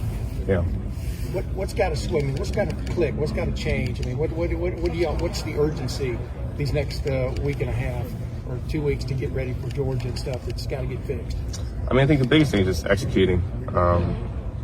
We got to stay on the field. We can't go 3 and outs. Then we get in the red zone, guys score touchdowns and not field goals. That's probably the biggest thing that we're focused on right now is converting on those third downs and obviously scoring points in red zone. We're going to need to score a lot of points against Georgia. The defense is probably the best in the country, along with our defense as well too. But it's going to be a tough challenge for us. But just physically, I mean, that's what you from a score standpoint, you want to change. Just on the field and stuff, what do you think was lacking in that second half from an offensive standpoint? I think we just need to execute better as players. That's pretty much all I can say. Is there a difference in attitude as far as how you guys are approaching practice now as opposed to maybe throughout the regular season? A little bit. I think we're kind of a little bit more on the edge right now, and we're definitely competing more. The receivers and DBs are going at it. The O-line and D-line are going at it. Running backs and the linebackers are beating each other in the hole. They're being more physical than we probably ever been throughout this whole season. So I think we all kind of have that extra edge to us right now of competing during practice. So when December 31st comes, we won't be any different. Is there a difference in CJ, have you noticed, as far as how he's approaching practices? Because Ryan said he wants you guys to play loose and aggressive. Do you feel like maybe CJ's taking that approach as well as the rest of you guys? Yeah, I think CJ's kind of always had that approach. At the same time, CJ's very calm and collected. He's not going to let anything bother him. If something doesn't go his way, he's going to stay calm. Because we all look at CJ. He's the leader of this team. So we kind of all look at him. And he's done a great job throughout the whole year being level-headed. So I wouldn't say anything's changed from him. Is that the mark he's left here already, that he doesn't panic? I mean, explain what will always stick out about him here, win or lose games. I think his leadership. I've never seen anything like it, just the way he commands the team. Like I said, we all look at CJ when things are going good and bad. So especially when things are going bad, though, we all kind of look at CJ. He always rallies us together, whether that's halftime, we're down, or before the game. He's always talking to us, making sure we kind of have the right mindset going into everything. So that's one thing that I admire a lot about CJ, just his leadership. So. Why don't you buy your own Monarch machine and keep it at home and just so you don't have to come in here every time? Maybe one day I'll get my own. Maybe one day figure it out. NIL. Yeah, heck yeah, man. You already broke one of them. Yeah, I did break one of them. I'll talk to him. Let's see. Marvin, how would you describe your relationship with Keenan Bailey, and what kind of impact does he have? Key. Yeah. Because he's my guy, man. Just recruiting wise, coming in here, talking to him a lot. When I first got here as a freshman, he's kind of one of the guys that helped me learn the playbook. He's always wanting to do stuff extra for the players. That's one thing I respect about him a lot. Like, some coaches come here and do their job, that's it. But I'm here at nighttime, and Key's here with me. He's watching film, or he's going to help me on the Monarch machine. He's always helping players, so that's one thing I respect him a lot, and I'm super proud of him. Obviously, he'll be becoming the tight end coach now, so I think he's definitely well deserved. What about him maybe resonated with you when you were a recruit that made him a guy you connected with early? He wanted me to be great. I think when you're with coaches, the same thing with Coach Hartline, they want you to be great. They want you to be great players. They want you to be the best version of yourself. So that's probably one thing that stuck out to me about them too. And just for you personally, just to see him get that opportunity now to finally be that full-time coach, like how much joy does that bring you? A lot, man. I know he's going to do a great job. Just all the work that he puts in, all the film he watches. Like I said, he's always trying to help players get better. Whether it's like the littlest things, that in the way a step here, he's always trying to help you get better. So I'm super proud of him for that. Did it motivate you at all to not win the Biletnikoff Award? A little bit. Like I said, I think I definitely was deserving of it. Like I said, Jalen had a great year. He was just as deserving of it as me. So I wouldn't say it's any more motivation because I always was self-motivated. But like I said, winning the award wasn't even on my list of goals before the season. So to even be a finalist is definitely a blessing. To get to be a unanimous All-American, though, like what does that mean to you? I mean, that means a lot. It's probably one of my greatest accomplishments in my life so far. So I'm definitely proud of myself for that. All the work that's going into that and be rewarded like that. So it's definitely a blessing. And I just thank God for everything. Mike, how are you feeling health-wise? Now you have a little bit of time off. Just dealing with a little bit of bang-ups throughout the season. Just trying to get healthy throughout these weeks. Just leading up to the Georgia game. How much over the course of the season, do those like bumps and bruises kind of hinder your ability to play the level you want to play at? Yeah, they kind of hinder a little bit, just playing a little different here and there, but, just trying to fight through it and really just getting in the treatment room with the rehab, our staff, and just trying to get better. How much better do you feel right now compared to the last game? I feel a lot better just having these couple of weeks off leading up to the games, just getting that rest. We still, our priority is still Georgia, but, this allows us to get these couple of weeks and just get right. How confident are you that by the time the game comes, you'll be, 100% or close to it? Yeah, I'll be 100% leading up to the game. I feel like these weeks will allow me to get better. And how long has it been since you felt that way? I would say I felt like, what is it about? At not Michigan State, but Maryland game. I felt about 100% closest. Yeah. So do you think that leads to you being able to play more against Georgia than what you've been able to play in the back half of the season? Yeah, I would say just getting better, just body-wise. I haven't been feeling well, so just dealing with that. What will your energy be like to finally feel 100%? How anxious are you to finally feel that way? Oh, yeah, I'm anxious. I'm ready to get back on the field. Just can't wait to unleash and just go crazy. When early in the year, you obviously... You said what? Were you 100% in Michigan State? Nah, I still was banged up. I got banged up was at this Wisconsin game, and just dealing with that and just dealing with a little bit of bangs and bruises. Yeah. You made a splash early in the year. People were talking about you, as highly as they've talked about anybody, and then you get the injury. How frustrating was it to not be able to build on that early success? I say it is very frustrating just dealing with that, but, everything happens for a reason, so you just got to take it and just make the best out of it, I would imagine for somebody like you who relies much more on explosiveness, then an injury would just kind of take that out of them. You can't do it. And it's got to be really frustrating to not be able to do what you do best. Yeah, I would say that's the hardest thing is just the mental part about it, is just dealing with that, just not getting too much in your feelings going on the field, kind of just you got to go back to the rehab room and just get right with our trainers and take the meds you got to take or whatever, and just try to do everything you can, whatever, just try to get back as close as 100%. What's the mentality of the team? I'd say our whole team in general is just very blessed, and just to be in this predicament right now, we didn't have to get this chance, so I would say we came out here and we work every day. Because you got the second chance in the playoffs, so you feel different energy at practice? Yeah, I feel like our practices have been way more intense, and you can feel it from Coach Day down. It's definitely a trickle effect. So.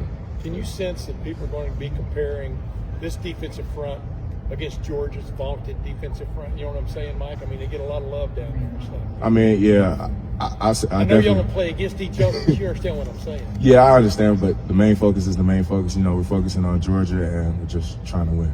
Yeah. If y'all played what was y'all's best game this year? I mean, obviously you had to watch a lot of them. I mean, or half of a lot of them and stuff. But what do you think was y'all's best moment? I feel like every time we step on the field, that was our best moment. The day, every day we came out was just. Yeah. When you've got a quarterback that can move like Stetson Bennett can, I mean, just keep drives alive, etc. J.J. McCarthy was a lot like that in that game.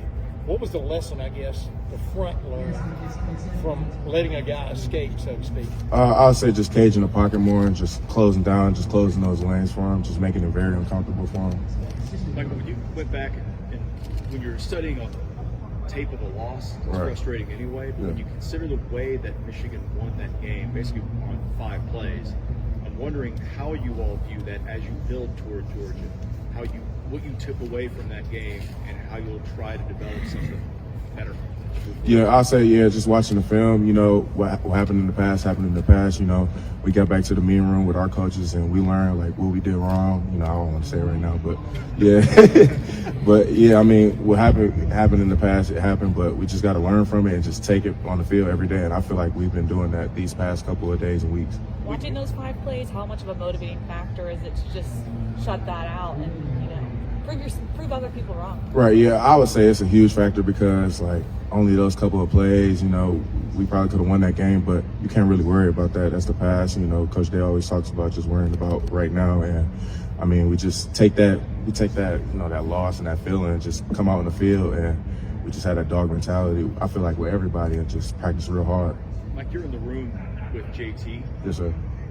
after that loss, it sounds like you all got back here, and he was one of the more vocal, which is not typically not the most vocal of people, but it sounded like he might have been one of the most vocal in those days after. Yeah, I would say at him and CJ, you know, what was it? I guess it was like before our practice, he just gave a speech to us and just telling us like, don't worry about the past. You know, we got the chance to go in here and play in the college playoffs. So, you know, it's an amazing chance, and we just got to take the opportunity and just run with it. Mike, where were you for the USC game? I was watching it at home with a couple of guys. It was nice to see B. Shaw, you know, make a couple of plays, a couple of stops in third and fourth downs. Some of the other guys were saying they were yelling as if they were playing. Did you find yourself? Yeah, I definitely was. Yeah, amused to see B. Shaw just go crazy out there and just live his dream. And then for you personally, you know, having not been super healthy most of this season, wanting that extra chance to play in the college football playoff, was it hard to watch a game knowing where you don't have control, but it would be great if it did go your way? Yeah, it definitely was hard, but you know, everything happens for a reason. You know, just all praise to God, you know, for even letting me be here and play here. So, what's it like playing with a loss? You know, if you have one loss as a defense, is there a different edge you bring to practice? I would say it motivated us way more to, you know, tighten up on things and not letting certain stuff fly in practice that, you know, will go on.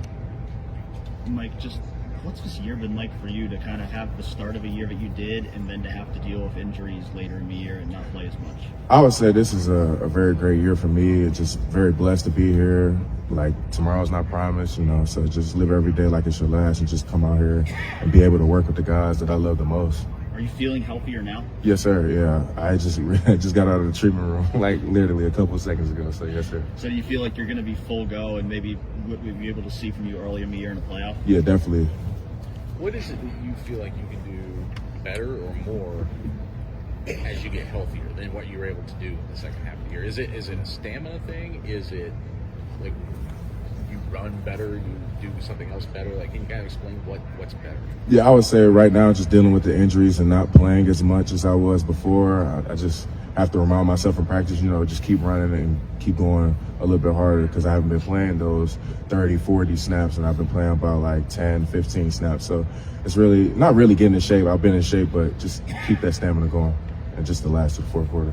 Did you appreciate them finding a role for you rather than, I mean, if you're hurt, they could shut it down and say, you know, come back in a month or something like that? Oh, no, I decided I didn't want to sit down. I felt like I would have let the team down, really. So I took that initiative on me and just to come out here and just trying to get in the treatment room more and just to come out here and support my guys. Was that something they presented to you that, like, maybe you could shut it down for a while? And yeah, they gave the option up to me, and I decided that I wanted to still come out here and just, you know, support my guys and be there for them, whether that was, you know, on the sidelines or on the field. So, Mike, I think it was after Michigan State, we talked to you in that post game. Mm-hmm. Clearly, you weren't at 100%, but you're like, no, I feel fine. Yeah. Like, do you just not? I think it would have helped people understand what you were going through. If you said, well, I'm not 100%, but I know you don't want to make excuses. Did you think about that part, like just being more, like, tell us what you're going through? You know what I mean? No, it's just, yeah, I mean, everybody, I mean, you'll be surprised what these guys go through behind closed doors. I mean, like even in these interviews, you know, you can't say everything you're going through. You always got to keep that to yourself. But it definitely is like a motivating factor that I am going through something, but every day is a fight. And that's our motto here, fight every day. So. Do you hate that we like just have to ask you about it all the time? No, no, it's all good. I mean, questions is questions. You just gotta ask. Like at that point, I mean, you were playing a handful of snaps. Like how healthy did you think you really were then? I believe I was about like 85%. Okay. When you're only on the field for 10, 15 snaps a game, how do you make those count, and do you get out of rhythm because you're not playing in the whole snap share? Yeah, I would say knowing going into the game that you only have about 10 to 15 snaps, you know, you just got to give it your all every, like 46 A to B. You know, that's the mindset every time I step on the field regardless. But I just take that to a further extent because knowing that I'm only playing those couple of snaps, I just got to make them count and not waste them. Do you feel like that role kind of suited your skill set well because of your ability to, you know, be an interior pass rusher? Yeah, I feel like it fit me very well, but I always, wonder, like, if I played a couple more snaps this game, you know, what would it do? But, you know, you can't think like that, you know. Like the way you were exploding out of the gates in those first couple of weeks, it was like, well, they've got a new All-American, he's going to be piling up awards. Right. Obviously, the injuries kept you from doing that. Yeah. I know you're doing it for the team and not the individual stuff, but that kind of kept you from maybe getting the attention you would have felt like was coming your way. How much, if at all, did you think about that in October and November, what you could have been doing? Yeah, I mean, I would say, yeah, it definitely plays a huge factor in your head, just a thought process, you know, just going through like, dang, I could have got an All-American and all that. But, I mean, this is a team sport, and I'm willing to do anything to help this team, you know, win a national championship, because that is the goal.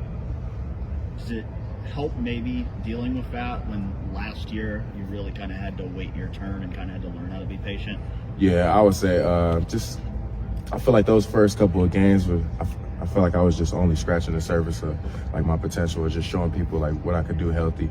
But yeah, just dealing with these bang ups and bruises, yeah, it kind of, you know.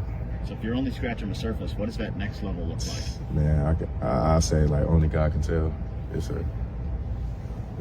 The way that this month, I think you were probably talking about this when I walked up, Mike, so I'm sorry, but the stretch of 4 weeks to get ready, not having to maybe practice every single day, how significant is that with what you were dealing with, and will that be noticeable by December 31st, how much progress you may have made physically? Yeah, we, our trainers and like my coach, Coach Jay, we came up with a practice plan of like what I'll do and what not to do in practice. So yeah, I feel like they've been on my side, helping me get back to 100%. So, yeah.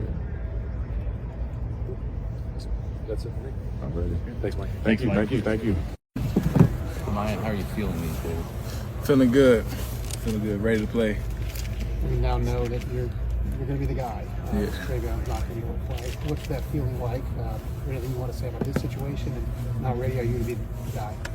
I mean, it's like kind of like upset that he's not going to be able to play, just because I know that feeling, like not being able to play big game. But you know, somebody else just got to step up. Like Dallin gonna have to step up. Him and Chip, they probably gonna have to step up this game. What was the injury that happened to you against Indiana? It looked like you maybe rolled an ankle or landed. Yeah, I just rolled my ankle real bad. So yeah. Like, how healthy were you against Michigan? Like, were you able to feel like yourself, or did you feel like you were hampered? I mean, I wasn't all the way healthy, but I needed to play that game. So I just, you know, kind of just took it on the chin, just did what I could, as much as I could. Did you feel like you weren't able to perform the way you normally would because of that injury? Yeah. Because it was still, like, lingering around, so I wasn't able to be at 100% that game. How nice is it to have, like, a 5-week layoff to really get healthy? It's definitely nice. Just to, like, try to get everybody as healthy as we can get so we can play this big game against Georgia. How do you feel now? I just got over here. You might have already asked this, but how do you feel now, Miyan? I feel good. I'm ready to play. Like, I mean, I don't think anybody's 100% back. How close to 100% would you say you are? Pretty much there, really. So I just want to make sure we have the full list, because obviously you just said you rolled your ankle. There was a hand thing that happened when you fell on the first down thing. We saw you one day with a knee brace after practice. Is there anything we're missing in there? It seems like it's been in there. It seems like, but I just want to make sure. It seems like it's been everything. That's it. Okay. Yeah. But have you had to, because of those things, did you have to find like a different level of resiliency, like mental resiliency, to get through that this year? It seemed like every week there was something. Definitely new. Had to keep my mindset strong, or like just trying to stay focused and trying to stay engaged, because like when you get injured, you separate from football, like, because you're not able to like practice or like be around the team, so you kind of like just separate sometimes. And I feel like if you don't like try to get so much in your head, like, you'll be good. What was the hardest one to deal with those three? Knees, hand, and ankle. Probably my ankle. Miyan, when you're dealing with leg injuries, like lower body injuries as a running back, is there anything to the idea of like maybe physically in your mind, like, I don't know if I can make this cut, so I'm not going to try to make it, or like are there things that you would attempt if you were fully healthy that maybe you're cautious to do when you're injured and don't know if you can move quite the same way? Yeah, definitely cautious, because you don't want to like mess it up again. Like, once you come back, you be like hesitant to like make certain moves that you would when you're healthy. So it's like, I want to say it's just being cautious about it, so you don't mess it up again. Does it take a while to kind of break through that and sort of? Sometimes it do.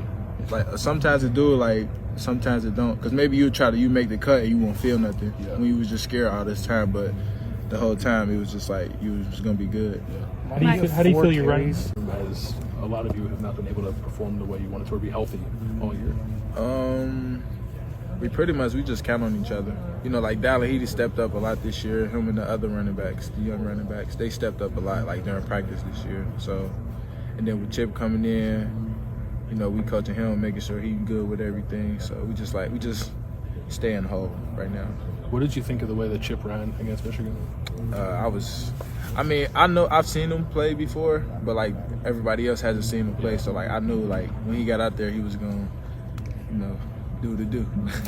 Did you see it coming in practice? What was he showing you guys in practice? Oh yeah, he had a great week of practice. So I've seen it. Yeah, he had a great week of practice that week. In what way? Like what was it? What's a great week of practice?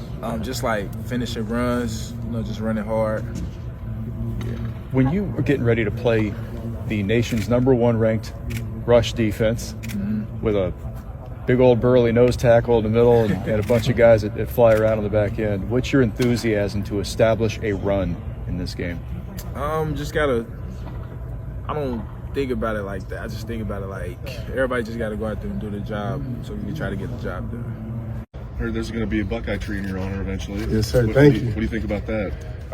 That's one of the things that I wanted to have here at Ohio State. By the time I left, I wanted to have a Buckeye tree here. So, I mean, it was like really cool to have one, you know, because I've always had a dream. I wanted my name to be just somewhere in the Woody, whether it was captain or Buckeye tree, just have a picture on the wall so I'd have a reason, you know, to take my grandkids here and be, oh yeah, no, I used to do this back in the day. You know, I've always wanted to have that sort of reason to come back to show stuff off, you know, so it's really cool.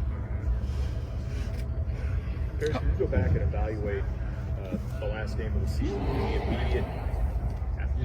the immediate aftermath of that game, what was the rebound like in this facility? Your conversation with your teammates, what was the rebound the days after, and then you obviously get the chance to play.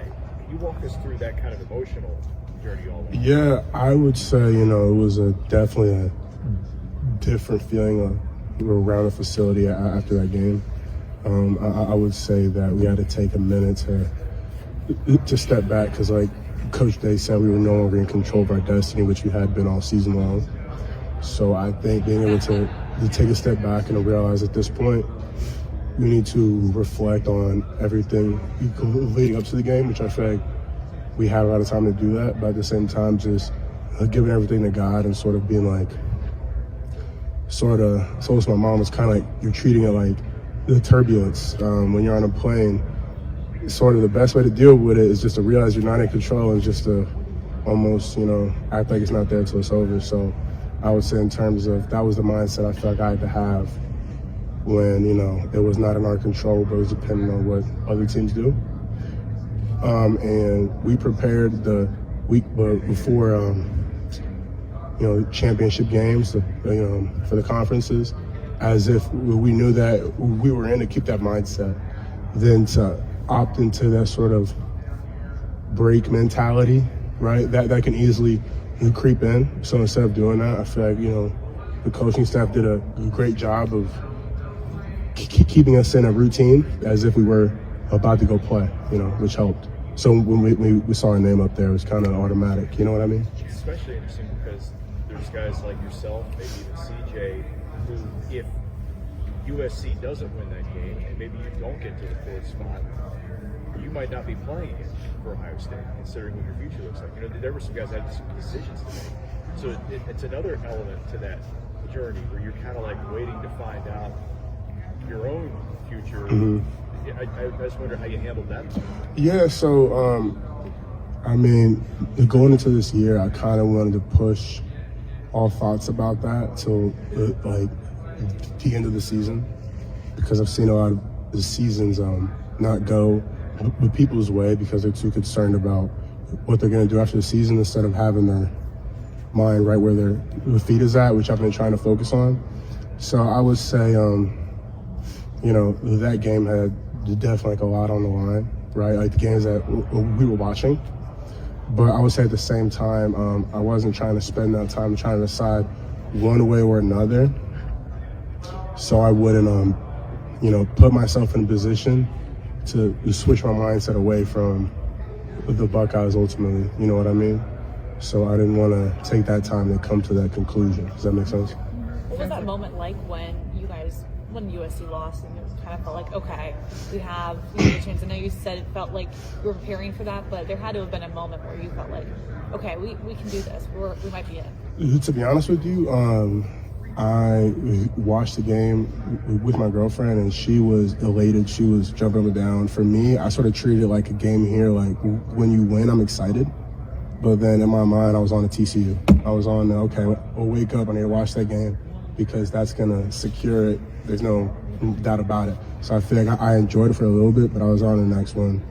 I sort of had that mentality as if I was, there trying to watch the game, like, because I knew, you never know how the committee's going to go. But when both lose, that's kind of all you needed for the emotion and the feeling to be, all right, we're good, we're back on. You know what I mean? What was it like here at the Woody when you guys all watched that moment when the logo popped up and it's 100% for sure happening? I feel like it's kind of the same way how I felt after the USC game is the kind of energy I felt. Like, everyone was excited, like, okay, let's go. But then we all got up and we're talking to each other, okay, so it's back to business, it's back to the usual preparation instead of, we can relax, we're in, great. Versus, okay, we're in, this is what we wanted, now it's time to execute, you know what I mean? So. Dawand's also picked up a lot of All-American recognition. Have you guys talked about, just how great it is that you put into the same lines and both been All-Americans? Yeah, so we talked about it a little bit. We just had a team meeting one day, and the way we took to the path we took to the offensive line room, we were looking at the wall and saw the spaces on the wall for the next people, and we were talking how crazy it is that we'll both have the opportunity to have a picture here on the wall and have a tree here, at the same time is really cool, What's different about playing next to him as opposed to playing opposite him? I would say the biggest difference is, being a guard and one position, and then on the left side just being a tackle. But I don't know. I feel like I still keep the same kind of communication with Dawand. I feel like I don't know how a lot of other left and right tackles really communicate with each other, but I feel like I'm so used to talking with him that, whether it's in the huddle, whether there's something that's a type of technique that I want to use, I'll talk to him all the time. So I know we're on the same page, on how we're going to handle play or, play action or whatever. So I feel like we still have that communication that we used to have, Georgia's best known for their D tackles, but get into their D ends a little bit. I think that they lost their best rush end to an injury earlier this season. But what have you seen from their D ends so far? Yeah, both their defensive ends are, hard players. Watching film on them, they're not. I feel like you see a lot of talented players who show flashes of greatness, but then there's a couple plays of laziness here and there. But I think the one thing that I respect about them is that they're very consistent and they play hard, and they don't stop till the whistle's blown. And I feel like as a tackle, you can respect that on film, and it makes it more fun and prepare for those opponents who go as hard as you do. You know what I mean? So I feel like that's kind of I respect their game in terms of their ability to speed and power, their ability to rip move, all stuff that they can do. I think they're talented players. So you definitely can't overlook the defensive ends despite their interior play. Paris, how do you balance looking at the second half against Michigan, trying to fix those mistakes but not lose sight of the identity you guys had through the first 11 games in that first half against Michigan? Yeah, I feel like we know who we are, and we know who we are when we execute the right way. So I feel like when we're going into this game, it's not we're going to lose sight of what we know we can do in the big moments. What were the biggest takeaways maybe from that second half where you guys couldn't get going? I don't know. I feel like we played pretty well up front. I just think that the one thing for me is that it doesn't really matter I guess how good individual groups do. The whole team has to be on the same page. So whether that's just a team communication or whatever that is, I got to be a part of that, and I got to help you know, and fixing that for this game, you know. So. I know you were honored the other night by the state governor's office and state senate for your foundation and everything you're doing. And I know it was a really cool event. Can you get into that and explain that a little bit and how that went? Yeah, so that was like really cool, and it was humbling to receive that recognition. I had like no idea that was gonna happen, and you know, when it happened, I was just thinking about how like when it comes to doing service, like you don't go into it thinking about, you know, the recognition or, you know, the applause or the, you know, like it's about helping others. So I feel like this is like we're really like surprised and me for them to, I guess, flip the script a little bit. And I feel like for me and my mom and just everybody on the board and everybody who volunteers at the foundation, it was like really awesome because that was like really unexpected, you know what I mean? And so I think just to know there's a lot of people out there in like high places that know what we're doing is like really cool. So yeah, I appreciate that a lot. Get prepared and we'll handle business when the time comes. Ronnie, how did you guys come out of the Michigan game as it relates to those 5 big plays? Like, what was the conversation, I guess, afterward about how to, I guess, limit those kind of plays moving forward? It came down to 3 things, really. It's fundamentals, details, and execution. We didn't do either of those things on those plays specifically, and you kind of see how that resulted. I know Coach Knowles has talked about the way he plays. Sometimes you expect those big plays to happen. I think it's like five or fewer. He feels okay about that, right? Mm-hmm. Obviously, 5 kind of did you guys in that game. What was his message in terms of, I don't know, like dialing back the aggression or being more selective about the aggression when it comes to those moments? You know, Coach Knowles has a very he likes to call his plays the way he does. And you know that helps us a lot. I think it helped us throughout the whole season. But like I said, it came down to just executing and doing our job, and on those plays specifically, we didn't do that. Georgia's tight ends, I mean, both obviously challenged, one's an All-American, the other's, you know, Washington's huge. I mean, when you watch them on film, what presents the biggest challenge for you guys in the secondary? Just 2 athletic guys. You know, they have a very athletic room.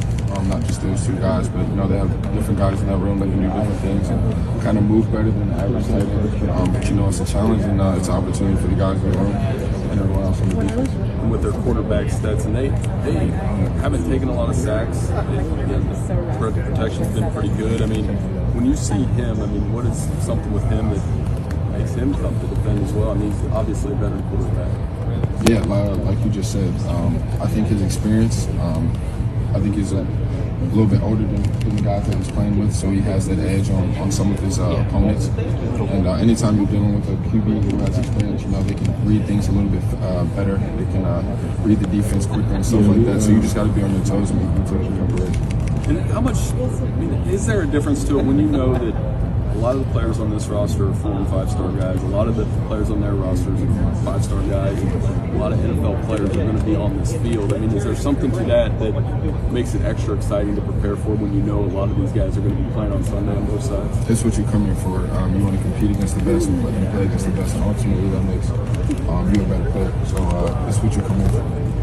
Ronnie, you guys have played good tight ends before. You guys have succeeded against good tight ends this year. Is there something different about Georgia knowing that they have 2, like you said, versatile tight ends on the field at the same time? I mean, it's definitely going to be a challenge, like I said, but it's an opportunity for us to showcase our skills and as a defense to showcase that, you know, whenever the challenge is presented, we're ready to take it on and handle business. Are you guys as a team going to feed off the national perception that, well, how to back into it, they don't have to be here? Is that whole discussion point? Is that something that even enters your guys' thought process? Nah, I mean, it doesn't really matter. Bottom line is we'll be playing in that game. So whether people feel like we should or shouldn't, it doesn't really matter because we are. And Michigan played TCU before you guys. Michigan, if they win, how much extra motivation will that be if you know that's the prize at the end? I mean, we gotta take it a day at a time, one practice at a time. Right now, we're focusing on Georgia. So if that time comes, or when that time comes, we'll deal with it then. Ronnie, when you have any loss or game like the Michigan game, how much in film do you go through and dissect maybe things that went wrong, or do you guys kind of know what went wrong and you flush it and put it behind you and move on to the next thing? No, it's critical you dive into the film as a team, as a defense, as a unit. As hard as it is to watch the plays and stuff like that, you have to do it. It's a part of the game. And I think we did a good job of going over our mistakes and stuff like that. So we kind of have to. Nobody wants to make mistakes. You guys work every day to make sure they don't happen. But when you look at what happened, how fixable would you say some of the issues against Michigan are? It's very fixable, and I think that's what hurts us the most. Because, no matter how the outside looks at it, we know what happened. We know what went wrong. Obviously, we got to do better and we got to fix it. There's no excuses, but I think that's what hurts the most when you know that it's problems that are fixable, just stuff that you do routinely. So I can understand why that would hurt, right? But also, is there a part of it, and not that it's going to be easy against Georgia, obviously it's two great teams, but is there some idea of like, okay, we can make sure we don't do those things again in this next game, and if we don't make those same mistakes, we're going to be in a much better spot. You know what I mean? Yeah, most definitely. Okay, so that's because sometimes it can just be like, oh man, like we did our best and the team still attacked us, right? Yeah, no, that definitely wasn't the case. So yeah, we got to correct the things that we need to correct. Okay. I would say we definitely did pretty well against him. He had a lot of hype coming into the season, so it was a huge challenge for us, but also, like I said, an opportunity for us to showcase who we are as a defense. I would say I don't remember his stats, but I don't think he did too crazy. He had like one big play, but no, it wasn't. Yeah. He didn't go crazy for sure. He had like 9 or 10 catches, but for like nothing yards. Yeah, I mean, that's the key, right? Yeah. So we knew they were going to target him a lot, but you just got to hold those explosive plays down. I mean, the reason is like, I think Mayer and then the combination of Bowers and Washington, I think those are probably like the best tight end situations in the country. And it's like, okay, well, you opened the season with one of those, and I thought you guys did as well against him as anybody in the country. Do you learn anything? Does that mean anything now when you're playing another offense that features the tight end and has some really talented guys at that position? Just another opportunity to showcase our skills. Yeah. We'll do the work and do the right film study and stuff for them. Like I said, they do a lot of stuff with their tight ends. But it's just another chance for us to showcase our skills. Right. What has been drilled the last 2 weeks too, though, about basically 3 big plays against the secondary? I mean, when you break it down, because 3 big pass plays for touchdowns. What have y'all drilled mostly about that? About knowing where your help is, about knowing you don't have one where a guy just broke right out over the middle and there was no safety there, obviously, because y'all were doing other shenanigans with your safety. What were, I guess, the lessons learned from that, from those 3 plays in particular? We talked about those after watching the film. These past few practices, we've just been working on the basics and fundamentals. The coaches have done a great job of explaining to us what went wrong and stuff like that. So we've been drilling those things. Yeah. Yeah, and there's a thing by giving up a 25-yard pass but not letting it go for 50, right? I mean, is that part of the drill? Yeah, that's part of being a DB. Yeah, you got to get the ball on the ground. They might catch a big one or they might run a big one, but it's on us as a secondary, as the last line of defense, so to speak, to get the ball down. So when you fail those things, you got to drill those things in practice over and over. We'll probably ask you this next week or a week and a half from now in Georgia, but I'm going to ask you right now. When you're playing a guy like Stetson Bennett, who can just keep a drive alive by running, scrambling. Well, J.J. McCarthy did that a few times, and some other quarterbacks did that against y'all. What have y'all, I re-emphasized in that regard about not letting quarterbacks escape? Because occasionally they're going to do it anyway. Yeah, for the secondary, whenever that quarterback's scrambling or anything like that, we're kind of taught to plaster our guy, stay man-to-man on our guy and let the D-line or linebackers, whoever containing the quarterback, to do their job. So we all have a job on the field. If we all do our job, we'll all be happy. What are your impressions of the receivers? I know you talk about the tight ends, but McCalister is one of the guys who made several big plays for them, and Jackson. It's almost like you talk about the tight ends so much that they've got 2 pretty good guys on the Yeah, no, they definitely have 2 good receivers. Definitely something that we're not overlooking. We've watched the film, and I really like 84. I feel like he's one of those really good detailed, shifty receivers that you always gotta, lock in when you line up against. So they have a great set of receivers, and like I said earlier, it's just another great chance for us to show our skills. Another good opportunity. Ronnie, what is I know you guys run whatever Coach Knowles calls for you guys, but I think Michigan's first touchdown, I think you and Lathan blitzed, and I think Tommy and Steele blitzed on that play. An aggressive call and one missed tackle, and it's a touchdown. I know Coach Knowles and Coach Day have said you guys want to be aggressive, right? But just in general, what's it like for any defense trying to balance being aggressive, zero blitz at times, get after them, and then all the other times maybe drop coverage and make them make a play? I know it's easy from here to try to look at it, but what is the right balance for any defense? I mean, I'm not a D coordinator, a coach or anything, but like I said earlier, it comes down to three things: fundamentals, technique, and execution. And on those plays those big plays, we didn't do either of those three things. It came down to a tackle that needed to be made, we didn't make it, and several other plays where it came down to simple things that we just know that we could do, and we just failed to do it on that play. So at the end of the day, we just got to get better on those things. What does, when you guys do at times, though, come after a quarterback, what kind of effect does that have? Maybe even if you don't get home on that play, how important is it maybe at times to put that in a quarterback's head to let him know there's going to be times when you guys are going to get after him with a couple blitzers? It's good. I mean, as a blitzer, it's fun. As a defender, it's not so fun. You kind of just praying on them to get there as quick as possible, but it's needed in this era of college football. You got to put pressure on the quarterback. You got to force him to get it out early and stuff like that. And it's worked for us, this whole season. It doesn't just come down to one game, but like I said, we failed to do those things and those big plays during that game, and we just got to work on those to get better. Okay. She'll see all these videos. So. Oh yeah, she's gonna be pissed when she sees them.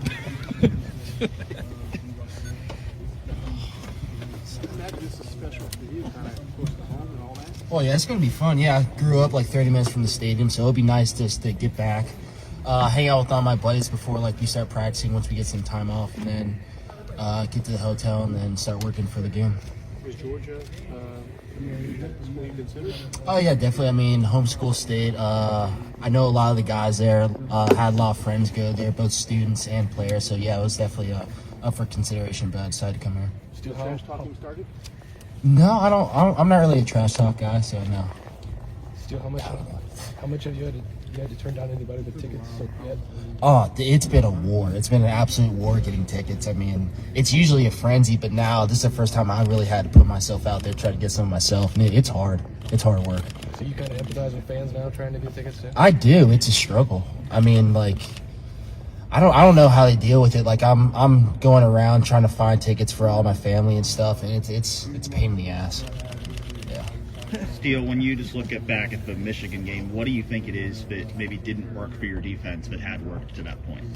I think all the mistakes we made were on us. I think it's all stuff that we can definitely fix. I mean, some missed assignments here and there, but I mean, I think that just comes with just being responsible for your job and what you're doing. I think that starts at very little stuff, like just showing up at the right time, like the practice and stuff, just doing all the little things right. I think that's what really pays off dividends at the end. Is there anything leading into that game that you think maybe led to not playing at your best there?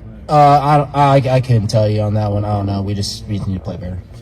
What was Coach Knowles' kind of mood or main message to you guys? Because he shouldered a lot of blame immediately after the game, and obviously that he coaches the linebackers and stuff. I mean, that's what leaders do. They harness all the blame, and that's definitely what Coach Knowles did. I mean, I respect him for that a lot.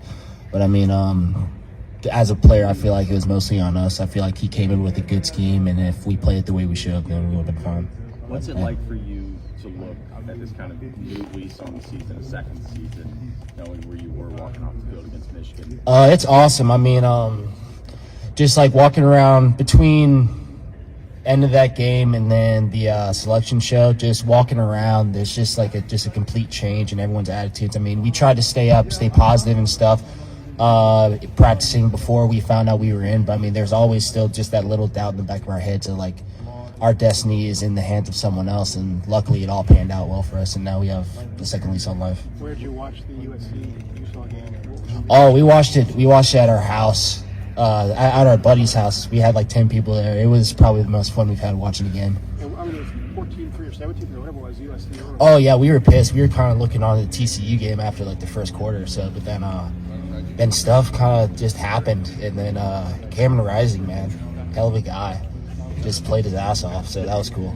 I mean, really helped us out. How different did you feel at the end of that game, knowing what that meant, compared to the start of that game? Oh, I felt a lot better. I mean, just like the next day, me and Tommy were just able to chill on the couch and watch football and not have to stress about, like, thinking, like, are we going to make it or not? So it was just a big load off whenever we watched that game. And were you hoping that you would be playing Michigan in the first round, or? Honestly, at this point, we just want to just get in the playoffs and play for a championship, no matter who we have to play. One last thing about that. They play the first game, you play the second game, you'll know. If they beat TCU, that's ahead of you. How much do you think that will affect you guys? I don't know. We'll get there when we get there. Right now, we got Georgia in front of us. Taron mentioned when he was watching the Pac-12 championship game that the guys he was watching with, they were yelling like they were playing in the game. Oh, dude, my heart was racing. It felt like we were there. From all the football I play, I'd say I was more stressed watching that game than like 95% of games. Just because you didn't that controlled you guys played pretty much? Yeah. Yeah, exactly. Was Tommy calling out the defense? What, for the Utah game? Yeah. I mean, it's weird because, like, as a fan, you sit there and you can say, oh, do this. But whenever you're on the field, it's just a different feeling. So it's just so much easier sitting on the couch, being able to scream at people and stuff, and just know that's not you on the field. It's a lot easier. Your favorite memory of that game? The Cam Rising getting his helmet knocked off? That was a good one. Our buddy Bryson, he was kind of pissing us off because he was single-handedly helping USC win for very much of the game. So it was annoying because he didn't know how to feel because he's about to destroy our playoff hopes. But again, like, we've been with that guy for like 3 years, so we were mother effing him. But I mean, he was playing his ass off. So I didn't know how to feel. It was weird. Was Tommy even yelling? Oh, Tommy was screaming. It was awesome. Tommy. Yeah, you guys don't understand Tommy. Whenever he's with these people, he's a different person. A little bit of football talk. I guess so. Kenny McIntosh and that Georgia backfield. What are your impressions of them? And are they? It seems like at every other position they're another level up. Who you guys have played this year? Do you agree with that? Oh yeah. They're quick, explosive, strong backs. I mean, got a good old line. Stetson's really good at just controlling the game. He can make plays too. He's more than just a game manager, whatever people call him. But I mean, it's going to be a hell of a challenge. I'm really looking forward to it. And then with Brock Bowers and Darnell, you guys have put safeties on tight ends a lot this year. It's usually just been one tight end, but those guys having two. How much do you feel like you linebackers are going to have to step up and help out with these tight ends, knowing what they can do in the passing game? So far, we've been working mostly on fundamentals and stuff. We're about to get into the game plan this upcoming week, so Coach Knowles and everyone will really tell us like exactly how we'll deal with that. Still, you guys did play. Well, which one? Against when you guys played Notre Dame and Michael Mayer, that's one of the best tight ends in the country. And it felt like you guys did a good job that game and not letting him go crazy. How did you feel like? I know that was a long time ago, but already facing one of the best tight ends. Do you think you guys did a good job against that tight end in that situation? Yeah, I think that's just playing whatever scheme the mastermind comes up with up top in the box. So, I mean, whatever he concocts this upcoming week or whatever, whenever we play, then I think if we just play to it, then we'll be fine. How do you think all the good on good has helped you before getting into the game plan? It sounds like you guys done a lot of that. Oh, it's nice because, I mean, you're facing one of the best offenses in the country every single week. And, I mean, if you're able to stop them, then, I mean, you can really stop anyone. So I think all this good on good is really good for us, just being able to see the best of the best. Is it helpful with, like, you basically have like a 5-week layoff between, like, when the Michigan game will be and when your first game is? So you go a month without playing. Does it help keep you guys fresh? Oh, yeah, definitely. Just keeps our edge, keeps us sharp. I mean, you can't just sit on the couch and just chill all day whenever, like, you got a game like this coming up ahead. So you got to practice like it's your last game. And I think that's what we're starting to do right now. Steele, you have a decision to make after the season on whether to go to the NFL. Have you made that decision yet? Oh, yeah, I'm coming back. You're coming back? Yeah, I'll be chilling here.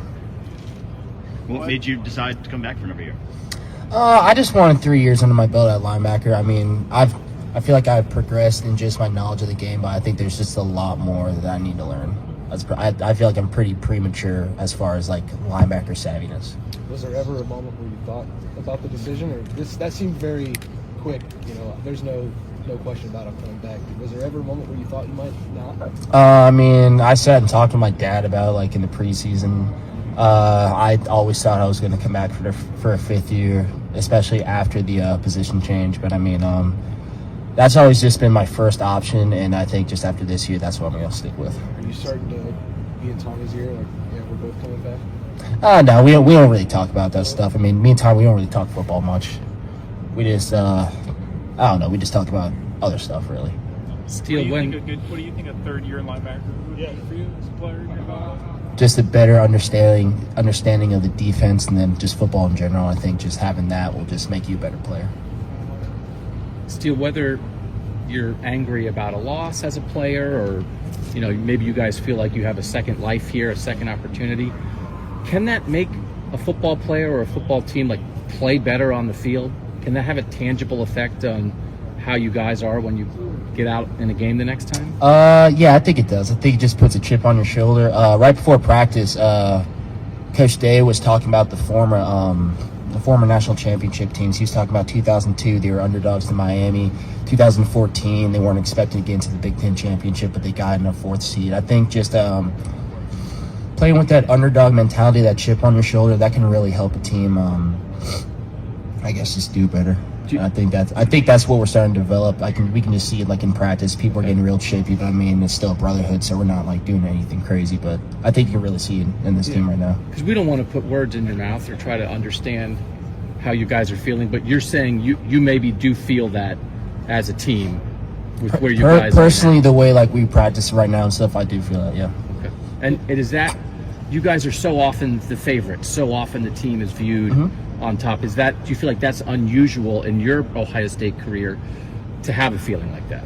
I mean, not really, because I mean, we don't really go into that kind of detail before games and stuff. But I mean, at the end of the day, you just got to show up on the field and you got to play no matter what. If you're underdogs, if you're favorites, you just got to get up there and the play talks. So you're from Roswell, you went to BT. How does it feel getting to go home and play in your home state? Like, so many family, friends will be there. Oh, it's going to be cool. It's going to be weird that a lot of my friends go to UGA. They're already starting to talk. And I don't know. It's fun talking back and forth with them. But, I mean, it's going to be good being able to get out there, see all my buddies, hang out with my dog before the game and stuff. It's going to be fun. Is it like kind of a weird feeling of being like, my home is Yeah, it's like worlds colliding. It's weird because I've been in Ohio all these years, and now I'm going back to my hometown. But now everyone from Ohio is coming there with me. So it's just a weird feeling, but it's going to be really fun. How many of your friends do you think? A couple more questions for Steele. Family friends. Do you have any idea of how many family friends you have there? No, I'm letting my mom take care of that. Take care of like all the tickets and stuff. I can't deal with that. It was pissing me off. Steele, what have you thought of what the Georgia football program has become the past couple of years growing up there? Obviously, they've always been great, but winning the national championship, they've obviously taken a step up the last couple of years. I mean, in college, my bad. I mean, in high school, they always pissed me off because we had a lot of Georgia fans at my high school, and like they'd always be barking and stuff, like just walking up the halls whenever they did anything good, like that Saturday. But I mean, they really have created a great culture. It's a really great program. You can just see it the way they've developed over the past 4 or 5 years, really, since Kirby's gotten there. They've just made themselves into like one of the top programs in the nation. And I mean, a lot of respect to them because I mean, they've been able to play that way year in, year out. Last year won championship. Right now they're back in the mix. So it's really just a credit to them. What's your dog's name? Maverick the Husky. Yes, sir. Don't get any questions about him, but it's okay. Have a chance to play any more football in this 2022-2023 season. So obviously we know that's a possibility, but I mean I can't really look past Georgia right now. No, I actually meant just the idea that you've got a second chance for a championship when all look lost after Michigan. Yeah, I mean, yeah, obviously our head coach, Coach Day, I mean, he said it a million times. I think he said it's a second chance on life, and you know, that really hit home to us as players because, I mean, you know, after our last regular season game, I mean, we thought it was kind of over. You know, maybe a New Year's Six bowl, but not a chance at the college football playoffs. And you know, we were blessed with the opportunity to be able to play more football and play for a championship since we didn't, you know, get the Big Ten championship. So I think all of us are obviously excited. And I think there's a different level of focus, a different level of seriousness and practice because we know with this second chance, I mean, why take it for granted? Why not do everything you can to try to win this game. So I think that's where everybody's heads at as players and obviously as coaches. So like Coach Day said, that second lease on life, I mean, we're really taking that serious. How would you describe that right after the Michigan game that night? What was the mood like? What was just kind of the interaction like around the team? Right. I don't think we came in. I don't think we came in that next day. I can't remember, but I mean, that's just going to tell you how I was feeling at least. I mean, obviously it was a lot of pain. That was our first loss of the season, so it's been a while since any of us have really felt the feeling of losing. So it was definitely tough. I mean, it was a little bit of everything. Feeling sorry for yourself, wondering what you could have did better. It was a whole lot of that going on, but. Once we got the information that, we got another chance, I mean, all of that went out the window. Can't feel sorry for yourself anymore. Now it's, what did we do wrong? What can we do to fix that? And how can we show on the 31st that, we're the team that, we were the majority of the year this season. What were the vibes around those practices before the announcement? You're trying to yeah. But you're not really sure what you're working for. Right. Yeah. We definitely. I think we only had like a couple practices, but just to keep that edge. But I mean, it's tough. It's tough to come back on the field, knowing the last time you were on the field, you lost a big game. So it was definitely tough. But I think I remember JT, our DN. He stood in the middle of us before one of our first practices and basically told us like, hey, there's still a possibility. Let's not feel sorry for ourselves. Let's try to get better today. So those practices ended up being pretty good practices, to be honest. After JT, stood up, young guy stood up and expressed how he was feeling about our possibility to play in the college football playoff still. So we ended up having pretty good practices, even though coming in and you kind of feel the the downness from all the players in the locker room before we put the pads on and came out here. But it ended up being 2 really good days of practice. How did it shift once you did know? Right. Yeah. I mean, definitely a big. I mean, we were all watching it, upstairs, and as soon as we saw our picture come up on the at the 4th spot, I mean, we knew we got a chance. So, and once you see that, it's kind of like it's on. Like as soon as we saw it, it was like, all right, it's on. Like we got a chance. Let's do it. So, I think we came back out here maybe the next day or 2 days later and practicing. We've been having great practices ever since. We've been competing good on good all day. To be honest, we haven't really. I mean, obviously our coaches are game planning. Obviously, I mean let's be real, but we really just been doing good on good. Going to best on best. Just trying to get our edge back, trying to get back to the vibes we had earlier in the year. Before our first loss. So it's been great so far. But yeah, it was definitely a shift. And like I said, as soon as we saw that picture, it was it was like it's on. So Tanner, what do you think it was if it worked for this defense all year, if it didn't work against Michigan? Yeah, man, it's a good question. I wouldn't say it was anything really. I guess with the defense, obviously it was explosive plays in that game, but I mean all year we were flying around. Everybody was on their P's and Q's. I think that game we just had a lot of missed assignments by everybody, me including everybody. It was just a bad time to have a bad game, really. So after watching the film, I mean, we saw that it really wasn't anything that our opponent was doing. It was us. We beat ourselves. So I mean, now going into this game, I mean, obviously our focus is all on Georgia. So going into this game, it's like everybody's just kind of in the mindset of, man, just do your job.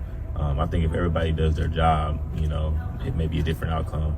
And I think if everybody does their job, on the 31st, it'll give us our best chance of winning. So I think it was just a lot of, missed assignments, just, people trying to, do more than what they're really supposed to do. On those explosive plays, was it missed assignments? What do you see as sort of? I mean, they had 5 plays that were all real big ones. Yeah.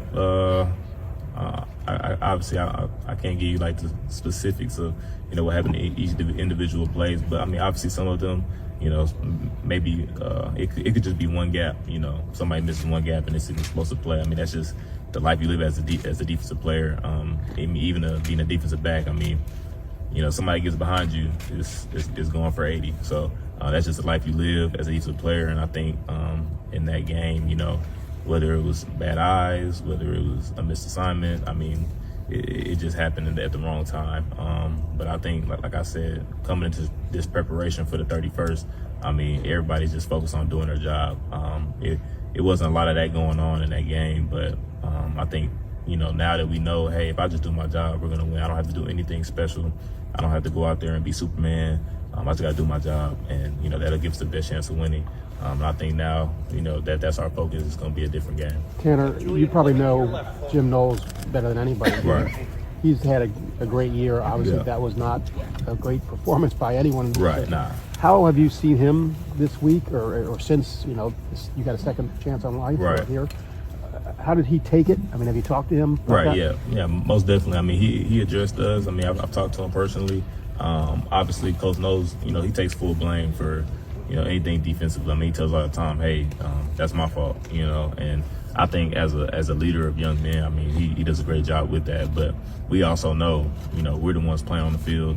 We're the ones that got to get the job done. So, he says that, but we kind of are like, no, we got your back. Like, it's us too. So, after talking to him, he obviously expressed things he could have done better, calls he could have made better. But, I mean, at the end of the day, whatever he calls, it's our job to execute. So, we talked about different things like, he asked us, is he putting too much on our plate? Just things like that. And we're like, no, everybody's got to do their job. So we all had, a dialogue after that game, him and me personally, him and the team, him and the defense. So I think, he knows that we got to be better. And he's doing everything he possibly can. All of them, the position coaches, everybody, they're doing everything they possibly can to put us in the best situation to be successful on the field. So I think they've took the constructive criticism and they're running with it right now, and they're doing everything they can. And he said a bunch of times this year, 5 or fewer explosive plays, you can be undefeated.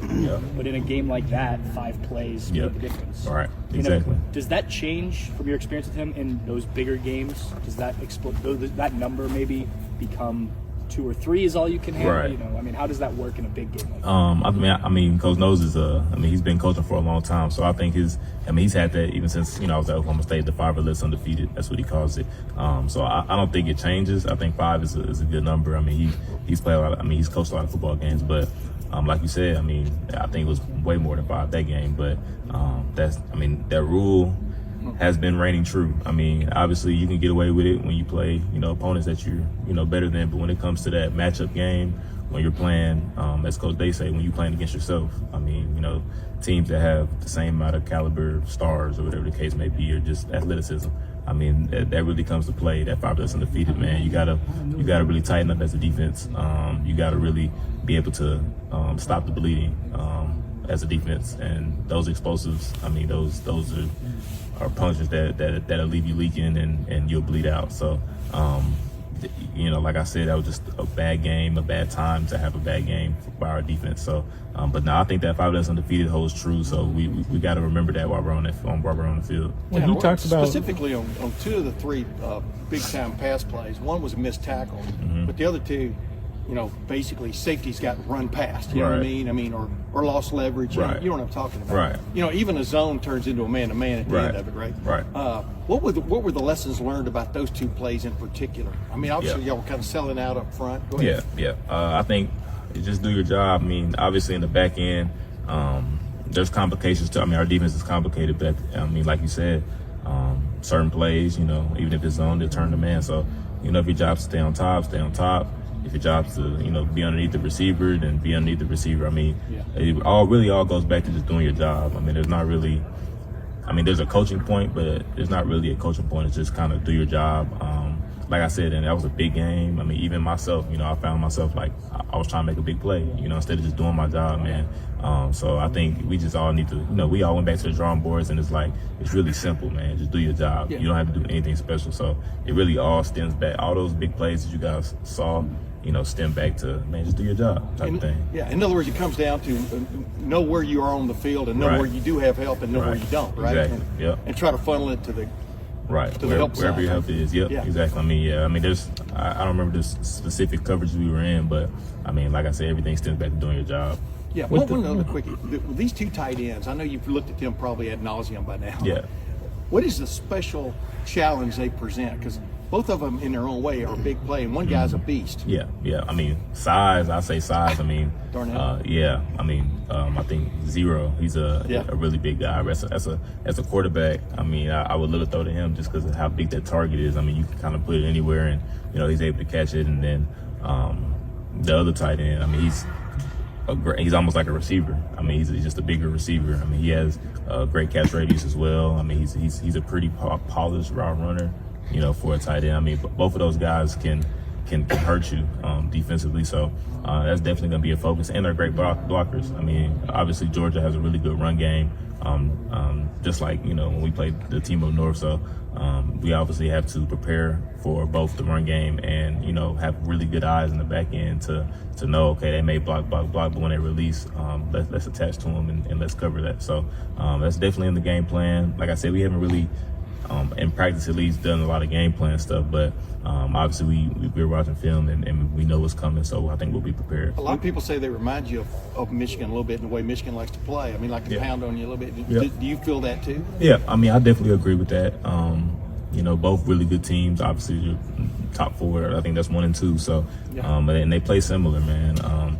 You got to be able to be tough when you play teams like that, man. You gotta come into that game with a different demeanor, man. You gotta really be prepared to go to battle for 4 quarters, like all game. And I think we understand that, you know, after what happened in our last regular season game, man. We understand, man. We got to be a 4-quarter team. And every single play, you know, you never know what play is going to be that's going to really determine the game. So I think going into this game, man, we got to, you know, with this second lease on life, we really have a different perspective of how we got to come out as the Buckeyes. With a veteran quarterback like Stetson Bennett, obviously he's been playing a while. I mean, when you're watching him on film, is there something to his game that makes it an extra special challenge? Yeah, man, Stetson's a really good quarterback, man. He doesn't really get a lot of love. Just because of, you know, maybe his, I don't know what the case may be, but he's a vet, like you said. So you can see how smart he is when you're watching film. He doesn't make a lot of mistakes, which is tough because as a defense, you know, you're banking on him to make mistakes so you can get a turnover or whatever the case may be. But he doesn't make a lot of mistakes, and I think that within their offense, he fits perfectly. So I mean, it's definitely gonna be a challenge, man. We gotta, you know, try to keep him on his toes. Try to throw some different looks at him. Hopefully, you know, get him off track. I think that'll be our plan. But like I said, he's a vet, man. So it's going to be a battle. I have nothing but good things to say about, you know, their quarterback over there. Tanner, when you guys give up those big plays, and a lot of them, a couple are like zero blitzes, the others are you're really selling out the stop. You're being aggressive, and they're kind of making you pay for it. Yeah. Do you think that will make Coach Knowles any less aggressive moving forward? Or do you think he'll stick to who he is? Nah, I think he'll stick to who he is.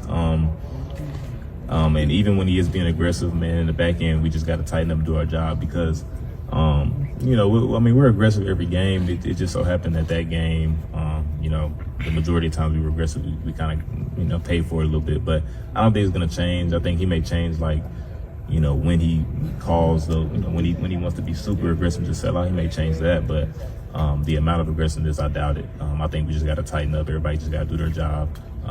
You know, if you got to stay on top, stay on top. If, you know, you're a man, just, you know, win your one-on-one. So I don't think there's any need to change. I think we just got to tighten up as players and you know, execute the job when he does call those calls. Tanner, for you, watching the team names be revealed, what's going through your mind when you see TCU and you're just waiting for the number 4? Yeah. To be honest, I mean, personally, I mean, I can only speak for myself. I think I kind of knew, you know, we were gonna be in. Obviously, there was some debate and everything, but like I said, I mean, as soon as we saw that, you know, we saw TCU go at 3, and we're like, okay. And I'm kind of thinking like, all right, we're 4. And as soon as we saw it, I was like, all right, let's go. Because I mean, this is my first time, you know, in the playoffs. Last year, I mean, I was at Oklahoma State. We had a shot, lost in the Big 12 championship to Baylor, and lost our chance. So I've came close, but never been in it. So I'm grateful, man. I'm excited. That's a really big stage. I mean, as a college football player, it's what you dream of. So, man, I'm excited to, you know, get that going, excited to prepare and come out of there victorious. Do you feel now like this is that rematch? I mean, obviously that was a possibility. That would have been great. You know, like I said, I'm focused on Georgia right now, so it's really hard to, you know, then go back and think. But I mean, obviously before we knew that was a possibility, so we were, you know, we were excited for that. But now that we, you know we play in Georgia, that's all I can really think about. Being in this position, do you feel like this is why I came here? Yeah, for sure. I mean, definitely why I came here. Definitely why Coach Knowles came here. I mean, this is what I wanted. So, like I said, that's why I'm so, you know, blessed, so grateful, because I came here, you know, to win that championship. Came here to, you know, do it all I can as a player to, you know, bring the Buckeyes to, you know, win a national championship. Really, so fell short of you know, 2 of our goals that we had this year. But that's okay because we still have a chance to, you know, win the big one. So I think that's why Coach Day says, you know, second lease on life, because, you know, we did fall short of 2 of our big goals we had this year, but you know, now we still got a chance at the big one. So that's really not common, you know, to have, you know, 2 teams in the Big Ten in there. But hey, we got a chance and we got to take advantage of it. With the 5 or fewer explosive plays, 5 or less, what's the threshold for like what Knowles considers like an explosive play? Is it like 20 yards, 30 yards? Is he like... I want to say it's 15 plus. I think it's either 15 plus or 20 plus. But knowing him, I probably assume 15 because those are kind of bleeders. When our offense is able to get 15, you know, chunk yards on one play, that's tough. So that's a lot of ground. You know, picking up towards getting the red zone, getting in field goal range. So that's when, you know, points start to get put on the board. So I'll say 15. And you were saying too, you expect him to kind of maintain that aggressiveness as a play caller going forward. How did he handle that in the moment against Michigan? Because one of the first like all-out blitzes like led to the touchdown, their first score. Like, did he sort of maintain that same aggressiveness throughout the game? Thought? Yeah, he definitely did. We definitely played aggressive. That was our game plan going into that game was to be aggressive. And you know, like I said, just on some of those plays, you know, it could be one guy, it could be 2 guys. I mean, if you don't execute, you know, it can hurt you. So I think we just got to go back to the drawing boards, and it's all about execution, all about doing your job. So I don't want to sit here and say like, you know, he made the bad call or anything, because he didn't. We just gotta you know, execute on those calls. So but yeah, he's definitely not gonna change. You mentioned last year being so close to Oklahoma State losing to Baylor. Right. You lose to Michigan, it's almost feeling like the same feeling. Yeah. How much does this mean to you, knowing how close you came last year and now getting this shot coming in? Yeah, man. You hit it right on the head, man. It was a similar feeling when you get to the end of the season. I mean, you put in so much work, you know, in the off season. You put in so much work, you know, really year round as college football players with academics and football. I mean, so you know, when you fall short of some of your goals, it hurts. You know, it's painful, man. So, but you know, being able to still have a chance to, you know, do what, you know, I ultimately came here to do what I'm sure every player on this team and every coach on this team came to this school to do, is win a national championship. I mean, that's just facts. So to still have the opportunity to do that, man, is I'm blessed, man, and grateful. And like I said, we can't take this for granted, man. We gotta attack it. We gotta work, whatever it takes, man. Taron, I just wanted to clarify, the practice where you said the JTT got up and said something, that was early in the week? Like that was maybe a couple of days after the loss. And we came back out here and practiced, and you know, he kind of talked to us because, you know, we could feel it. You know, it was a different feeling that we haven't felt that whole year in that locker room. So, you know, he came out, felt like he needed to say something, and it kind of got us fired up a little bit. Was it something new that you guys were seeing from him at that point? Nah, not necessarily new. I mean, JT, even though he's a young guy, he's always, you know, been a vocal guy, always been, you know, considered, you know, one of the leaders on the team. So him speaking wasn't new, but just, you know, him, you know, really noticing how the feeling was around the locker room, noticing that we were all down, knowing that we got to come out here and practice. Why waste a day, you know? And that's kind of what it was headed to. We're probably going to waste that day if he didn't say anything. You guys needed somebody to kind of shake it up? Yeah, most definitely. Yeah, it was. I mean, to be honest, I think before he spoke, you know, nobody really wanted to be there just because we felt like everything was done. But you know, with him, you know, just reminding us, hey, we still got a chance. Let's not waste this day. Let's get better. So when that chance does come, we're gonna be prepared. Was he? Last question. Was he emphatic? Was he loud? Explain what he kind of said, you know? Yeah, I mean, like I said, before practice got up in the middle of everybody, and yeah, he was yelling, you know, ecstatic, like just basically saying what I'm saying, like, we still got a chance. So I know everybody's mad about the loss. I know we're all pissed off, but let's not come out here and waste this day. Let's come out here and execute. Let's come out here and get better. So when we do get that chance, you know, we can maximize it. What bowl games y'all go to last year? I was at Oklahoma State. I went to the Fiesta Bowl. Yeah, Fiesta Bowl. That's right. Well, do you remember the difference? What is the difference right now that you feel? Right. That you know, coming off, like you said, you were that close. Right. Good question. Yeah, I mean, obviously playing for the Fiesta Bowl was great. That's a New Year's Six Bowl. But you're just playing for the bowl game. You're not really playing, you know, in the top 4 national championship. So it's always a different feeling just playing for a bowl game. Really just playing for your team.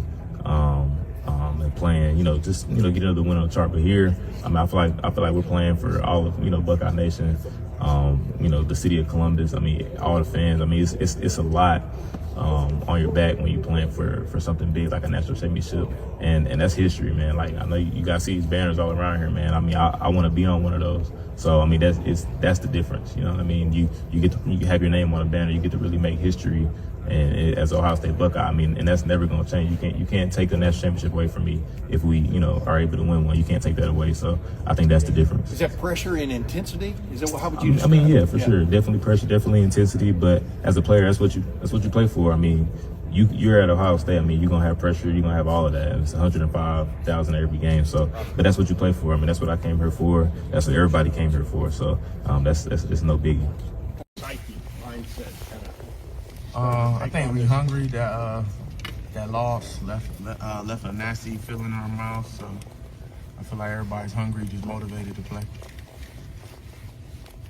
I don't know if you would have opted out thinking a non-playoff game, but were you thinking that your Ohio State career might have been over? No, I knew I was gonna play all the games this season, so I wasn't worried about that. From JT, Tanner was saying JT came up and brought all the guys together to get people in the right mindset after that loss to Michigan. What was that moment like for you, and how did that inspire you? Definitely was good. I mean, because it was at a moment where everybody kind of felt like the season was over with, and then we kind of got a breath of fresh air once we got the news we were making it to the playoffs. So I think JT was kind of just making sure the morale and everybody was still connected together and all. What was the moment like when you saw your guys' name on the screen, selection center? Good. Just was like motivation. Just like, no more games, nothing. We gotta be perfect. We gotta be locked in. It's time to play. How long between the number 3 and the number 4 did it feel like in your mind as they were announcing the teams? I mean, I kind of feel like we was already in once. Who had lost first? Utah.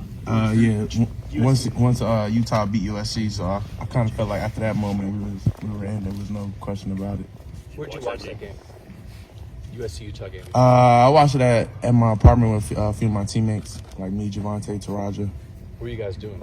Yelling at the TV? Yeah, you might have thought we was playing in that game, how into it we were.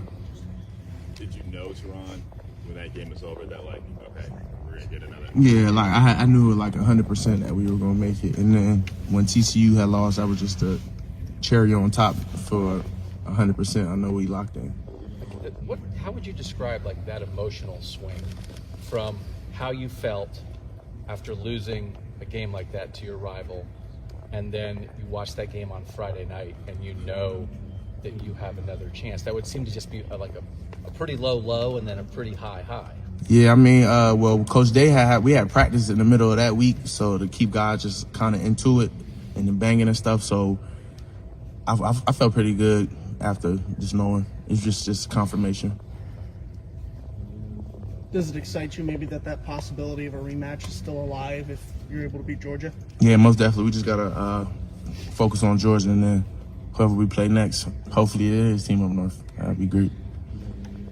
When you look at Georgia, and Tanner was saying you guys haven't done a ton of practice for them yet, but you've watched some film. Obviously a rushing attack that has been very good. Quarterback who is elusive, similar to what you guys saw against Michigan. What's kind of been the thought process of handling that differently than in the last game? Just making sure everybody's on the same page, defense is on the same page, offense on the same page, just pushing guys to get better, and then keep watching film and knowing what we're about to face. What are the biggest things you learned about your unit from watching all the Michigan tape and stuff again? I just know that we got a group of guys that's not afraid to go hard. They're going to lay it all on the line for each other. I think that's what I learned. How do you balance, accommodating for the mistakes that were made against Michigan, but not losing sight of the identity this defense had through the first 11 games? I mean, I guess we just had a bad day. I don't even want to say it was a bad day. We lost, but that's not us. That's not we put on so much good, done so much good this year. We can't forget about the good. So just keeping that in guys' minds and not forgetting the division that we had all along was to win the national championship. Is that difficult sometimes after a tough loss to remember the good? I mean, it's interesting that you said that. I say so, but Nah, not when it's right in front of you. I feel like it's like literally right in front of us. We 2 games away from winning the whole thing. So what can anybody say to us after we win it all? So. How eager are you to re-identify yourselves as what you proved to be before that game? I can't wait. I can't wait till everybody sees us on TV on the field, see what we've been working. We've put in so much work. So I can't wait to display it all. So when you talk about the good of this team, I mean, we all watched it, we all know it, but how would you describe it? Like if someone said, Taron, hey, I haven't watched a lot of Ohio State football. You guys are one of the 4 best teams, but like why? What does this team do well in your mind? I think we're good up front, O-line, D-line. We're one of the best in the nations. Our linebackers fly to the ball. Corners are aggressive. They can tackle. I feel like offense, we got some of the most explosive players in the country. Wide receivers, running backs, CJ the best in the business. And I feel like that's just a great team overall. We all can complement each other very well. And we know how good Michigan's been the last 2 years, obviously. Everybody knows that.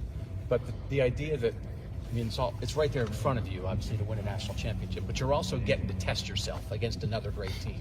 Because I think maybe people last year thought you guys might play Georgia in the postseason, right? Just that idea. How rewarding is that you're just talking about knowing how good your team is, and now you get to go up against another great team. Isn't that kind of why you do this whole thing? Yeah, I mean, that's college football. You want to see, everybody wants to see good on good. Nobody wants to see those little games. Everybody wants to see the best play the best, and I think that's what we're going to get. How curious are you? I mean, you're doing your own thing during the season, but how much attention do you pay to the other great teams during the year? And do you ever think like, oh man, I wonder?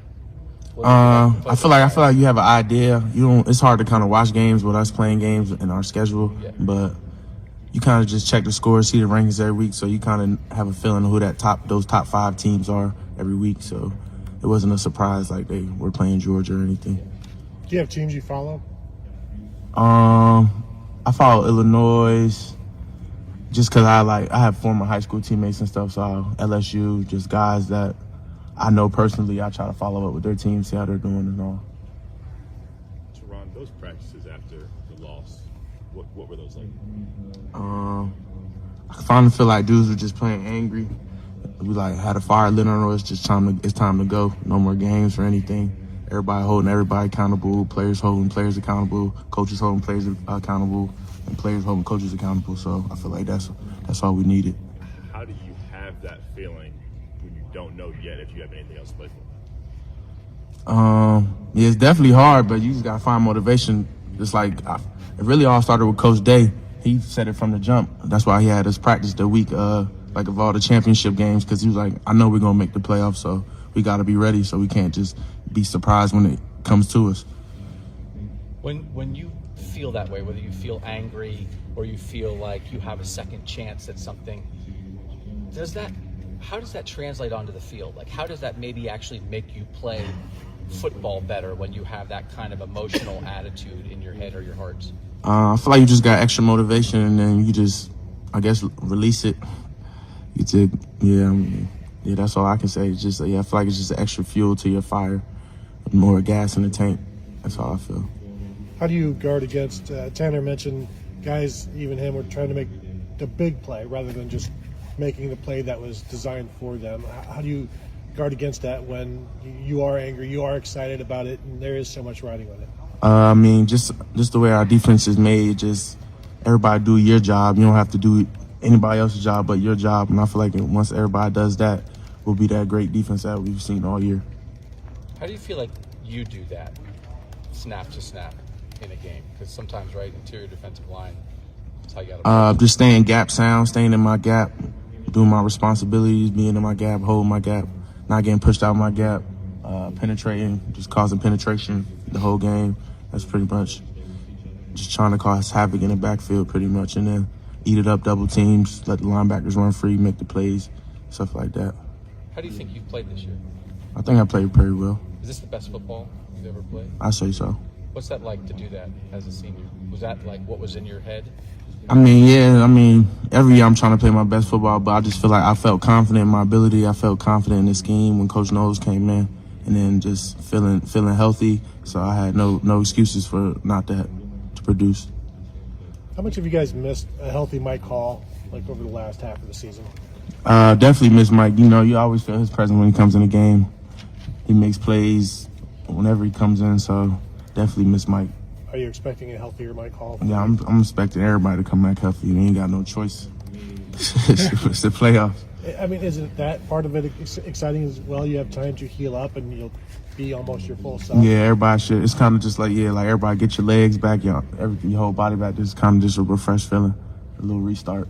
Taron, do you ever watch other defensive tackles around the country? I mean, just see what they've got, what they do best. Like number 88, for Georgia, what Jalen Carter. I mean, I've definitely I've watched him and I've seen. I mean, I haven't like personally watched him, but like the games I've been able to catch, he's definitely a problem. Like he's definitely good. So credits to him. Yeah. But do you ever see kind of when you watch other guys, do you see kind of your video too in there? You understand what I'm saying? I mean, like where I rank among those you guys. Played this year and stuff. I definitely just like when breaking down other offenses, you see other defensive tackles going against those offenses. So pretty much I've seen like all the Big Ten D tackles and all. But yeah. And what makes them stand? To me, it's the disruptive factor. Even when you're two-gapping or something, you cause something to happen. You shoot a guy back in the quarterback's lap or whatever you want to call it. What just stands out about the guys that are playing at a high level?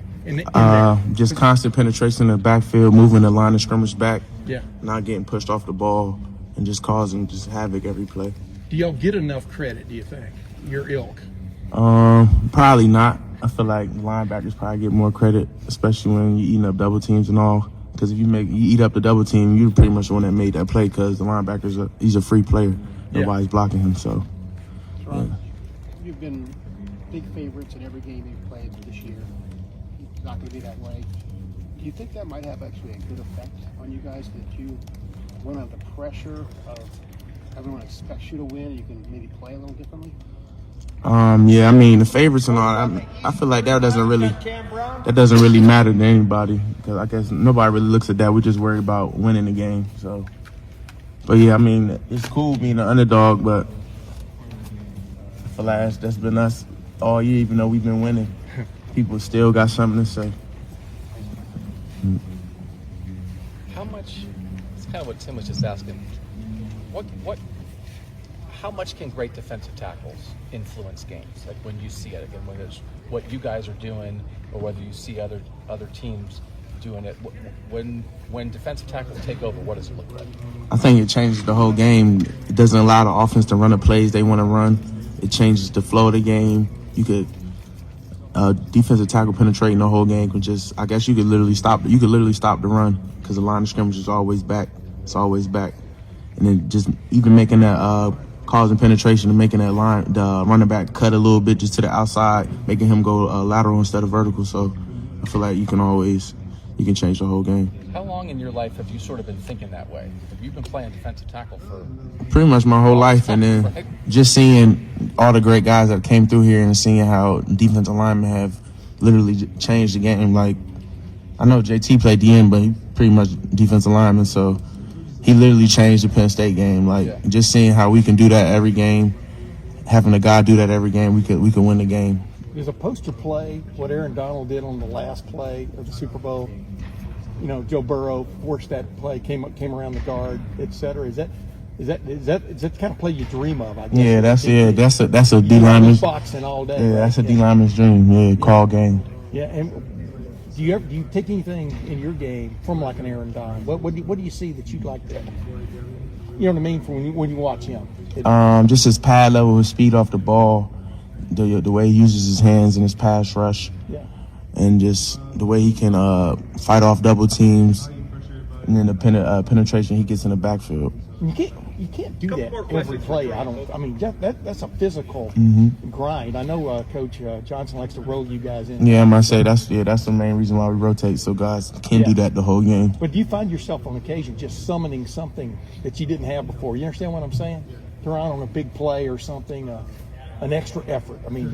Where does that come from, I guess? I think it just comes from practice, the way you play. So I feel like Coach Jay has us practicing at a high level, so we're able to play at a high level. You carried a pretty big load in the Michigan game, though. You played, 40-plus snaps, I think. How did you feel physically at the end of a game like that against a great offensive line when you did play a lot of snaps? I felt good, really. I was just angry that we lost, so my emotions, I feel like, took over the feelings I had in my body, so I wasn't really hurting or anything. When Tommy shoots those gaps sometimes and gets in the backfield, maybe you're tying up a double team, you ever remind him of, hey man, I helped you get in there? Do that? Yeah, but I really don't have to with Tommy. Tommy knows, like, he shows love. He appreciates the D-line. He lets us know every day, so I appreciate Tommy. But is that sometimes one of the best ways to judge defensive tackles is how much your linebackers are free to make plays, and that means that you guys up front are tying people up? Yeah, I think so, because I feel like if the D-line wasn't doing their job, the offensive line will be able to get to the second level and make those blocks, which will allow those linebackers to make those plays. As far as you not having made a decision yet as far as your future and not having thought about it, is that something you'll do after the playoffs, sit down with like your parents and that sort of thing, go over it then? Yeah. Will your brother's been in your shoes, is that somebody you'll talk to as well? Yeah, definitely. Just because he's been there before, but I'm just focused on these games right here. A lot of your teammates have talked about the few days after the last game of the season, and then when your team found out that you were going to the CFP, just from your vantage point, what were the feelings after that last game, and then when we found out your team was going to the CFP, just kind of more juice, just where were you at? Yeah, it's after that game, it's one of the worst feelings you'll ever have playing that game. But then next week coming out and seeing the top four, and that was amazing. It just felt like a new life. Really, it was awesome. You said one of the worst feelings you'll ever have, that game unfolding the way it did. What did it feel like for you personally? I guess can you kind of articulate the emotions you were going through after that game? Yeah, just feel like I let everyone down.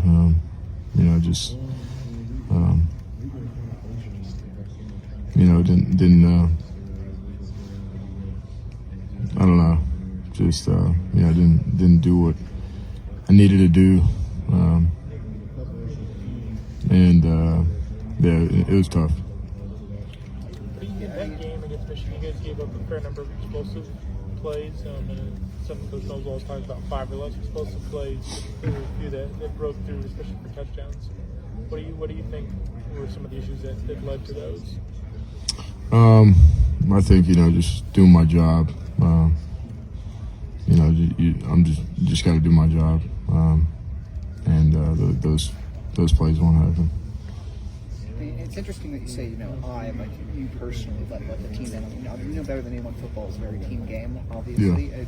Why do you feel so, I guess, like it was so much on you?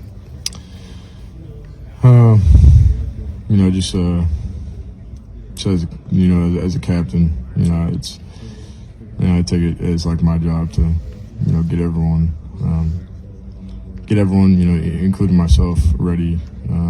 Which I know we were ready, but it's my job to get the whole team, whole defense ready, and hold the guys accountable. So. And so I'm sure then there has to be a huge spark of motivation within you when you get this second chance, right? Like yeah. Where's your head state at with that, and how motivated are you to go out and I guess prove that the Michigan game was kind of a fluke for this team? Yeah, just how we've been practicing for the past few weeks it's like, hey, the past is the past, and we're not going to take anything for granted now, and we're going to practice as hard as we can. We're going to prepare as hard as we can because we know we can do this. Steele said you guys had a pretty good time watching that USC-Utah game. What was that like for you? Man, I was the biggest Utah fan ever watching that game. But it was good to see that game. It's sad that it came down to that, having to watch that game to see if you get in or not. But happy that it turned out that way. Do you guys feel like you have a connection with Utah, playing them and then rooting for them? Like you guys are kind of intertwined now. Do you feel like right? That? Yeah, it's kind of crazy because since from last year, it's like we never ran into Utah ever, and these past 2 years they've been really we've seen them a lot. Yeah. Tommy, you're one of the toughest guys out there. How do you rank Cameron Rising in terms of his toughness? Yeah, he's tough. That's a tough guy too. But he's really good. Just running the ball and throwing. I mean, he's great leader as well too. He's good. As somebody who's known for the amount of emotion that he shows and being a very eccentric and outgoing guy, sarcastic there. What was going through your head when you were watching the Utah-USC game and it slowly realized closer and closer? Of course, the decision still had to be made, but it looked more and more like you guys were going to secure that 4th spot. Yeah, it was. It was nice seeing that. I was really excited. But when they were revealing, it was like they did the 3, and we're like, man, are we going to get in or not? So you kind of got nervous, but yeah, I was excited. Are you a Utah fan now? Yeah, big Utah fan. I'll be shocked if you answer this. Shocked, but I don't know if you're going to ask before. Do you have any thoughts about next year?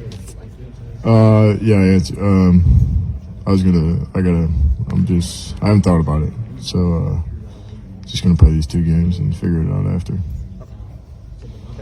Yeah. Tommy, I don't know if you were asked, but Stetson Bennett, his mobility, what can he do off schedule just to make plays? He can extend plays, scramble, throw, scramble, run. All around can extend plays, and that makes a quarterback pretty dangerous. You think him being a pretty old quarterback by college standards, do you think that gives him a little bit more of an advantage in the experience department that you guys have to try to balance out? Yeah, I'd say so. Just experience helps a lot, but at some point, it's like once everyone's experienced, I think it kind of equals out a little bit. But I think that definitely helps him.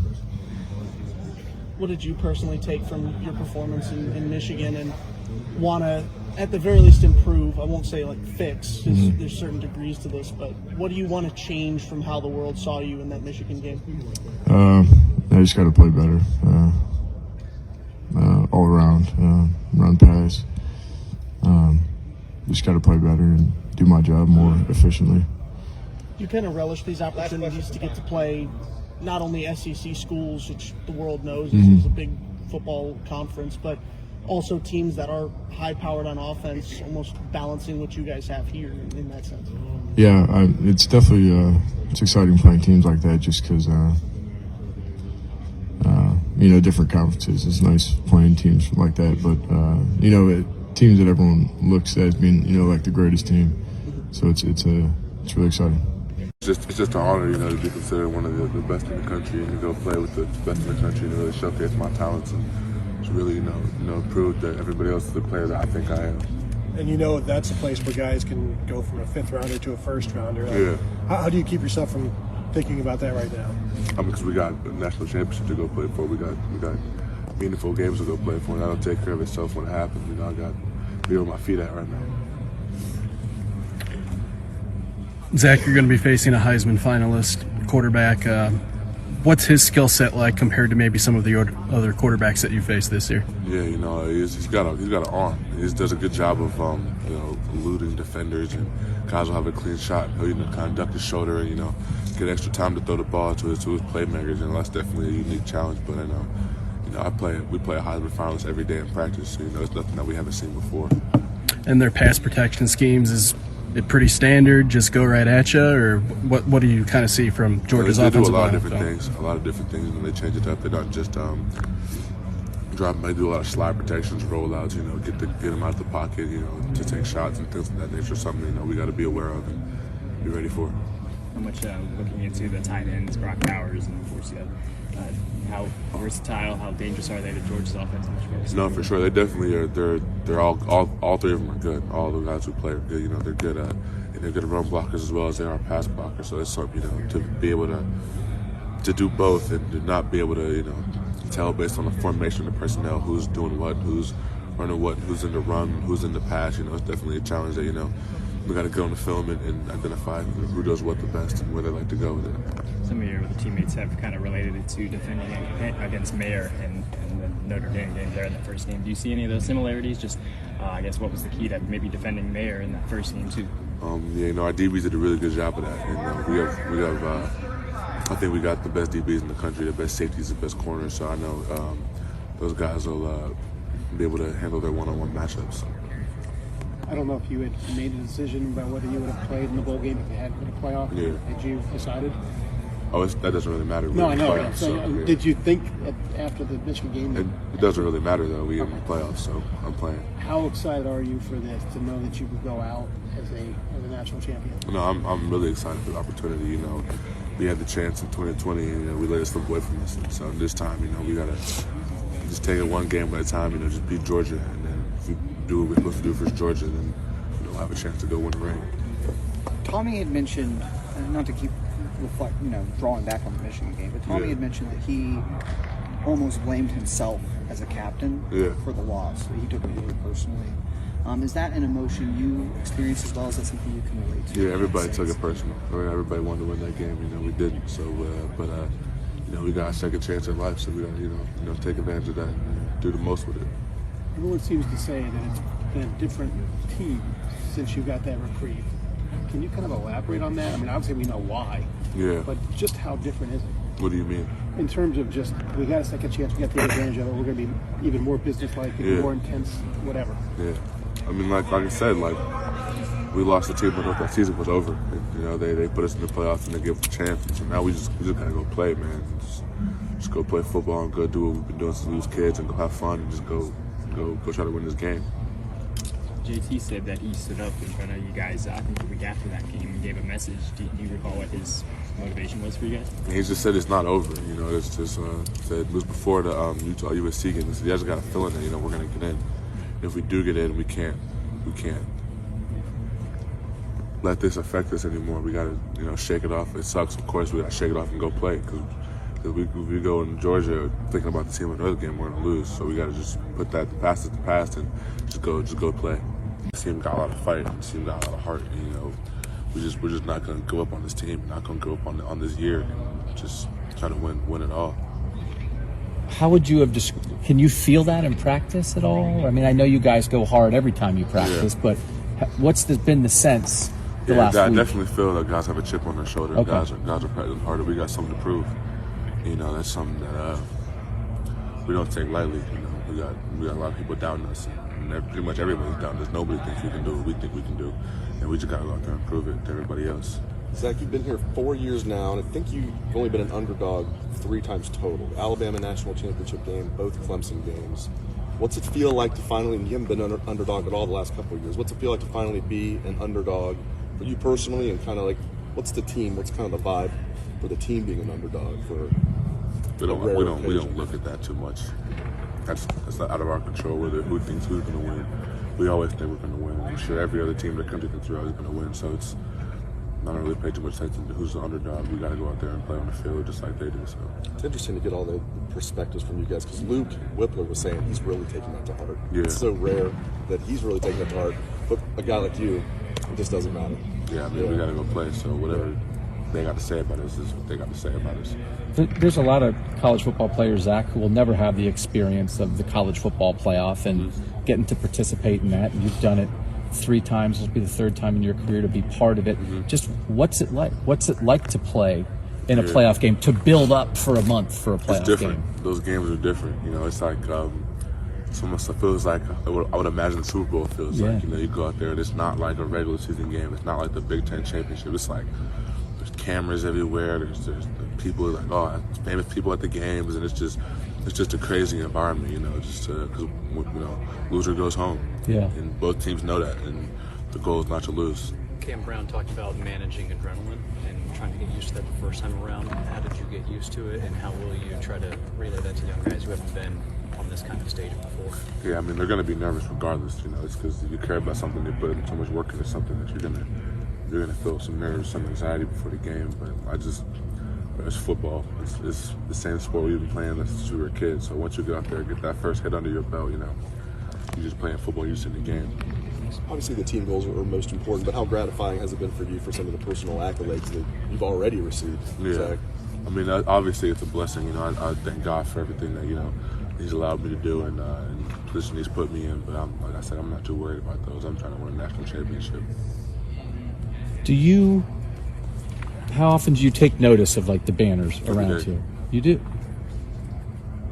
Do you? Is it when you walk out to the field you look and you think, or like? Just those teams are legendary. You know, I still think about 2014 team, like those guys, especially being from here. I know those guys walk around the Woody. It's like they're royalty. You know, it's like they float around the building because they got to bring a ring to Ohio State and to the state of Ohio, city of Columbus, and that's something that we've talked about and that we want to do. We want to be the next team to do that. You know, to walk these hallways and be legends forever.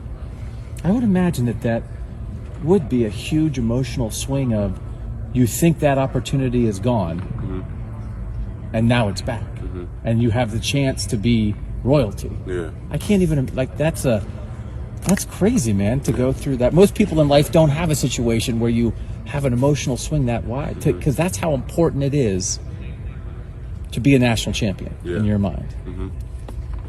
Was it how, we keep asking you about it, but that week, man, from that Saturday to the next Friday when USC wins, can you just one more time, just like that emotional? That's 6 days of craziness, isn't it? That's really what it was. It was just a lot of emotions, a lot of. But I'm happy Coach Day got us in here and told us. He said we got a chance. Like, we got a chance to go. Like, we need help, but we got a chance. And, that helped a lot of guys. Just keep focused on our goals and what we're trying to achieve at the end of the season. And you got to win one game at a time. We know that. But when you come to a place like Ohio State, how much is a national championship something that you have in your head? That's why we come here. The day you commit, the day you walk in. That's why you come here. You get a chance to play for national championships, and that's what, being in the playoffs, that's what we get to do. We get to go try to play for national championship.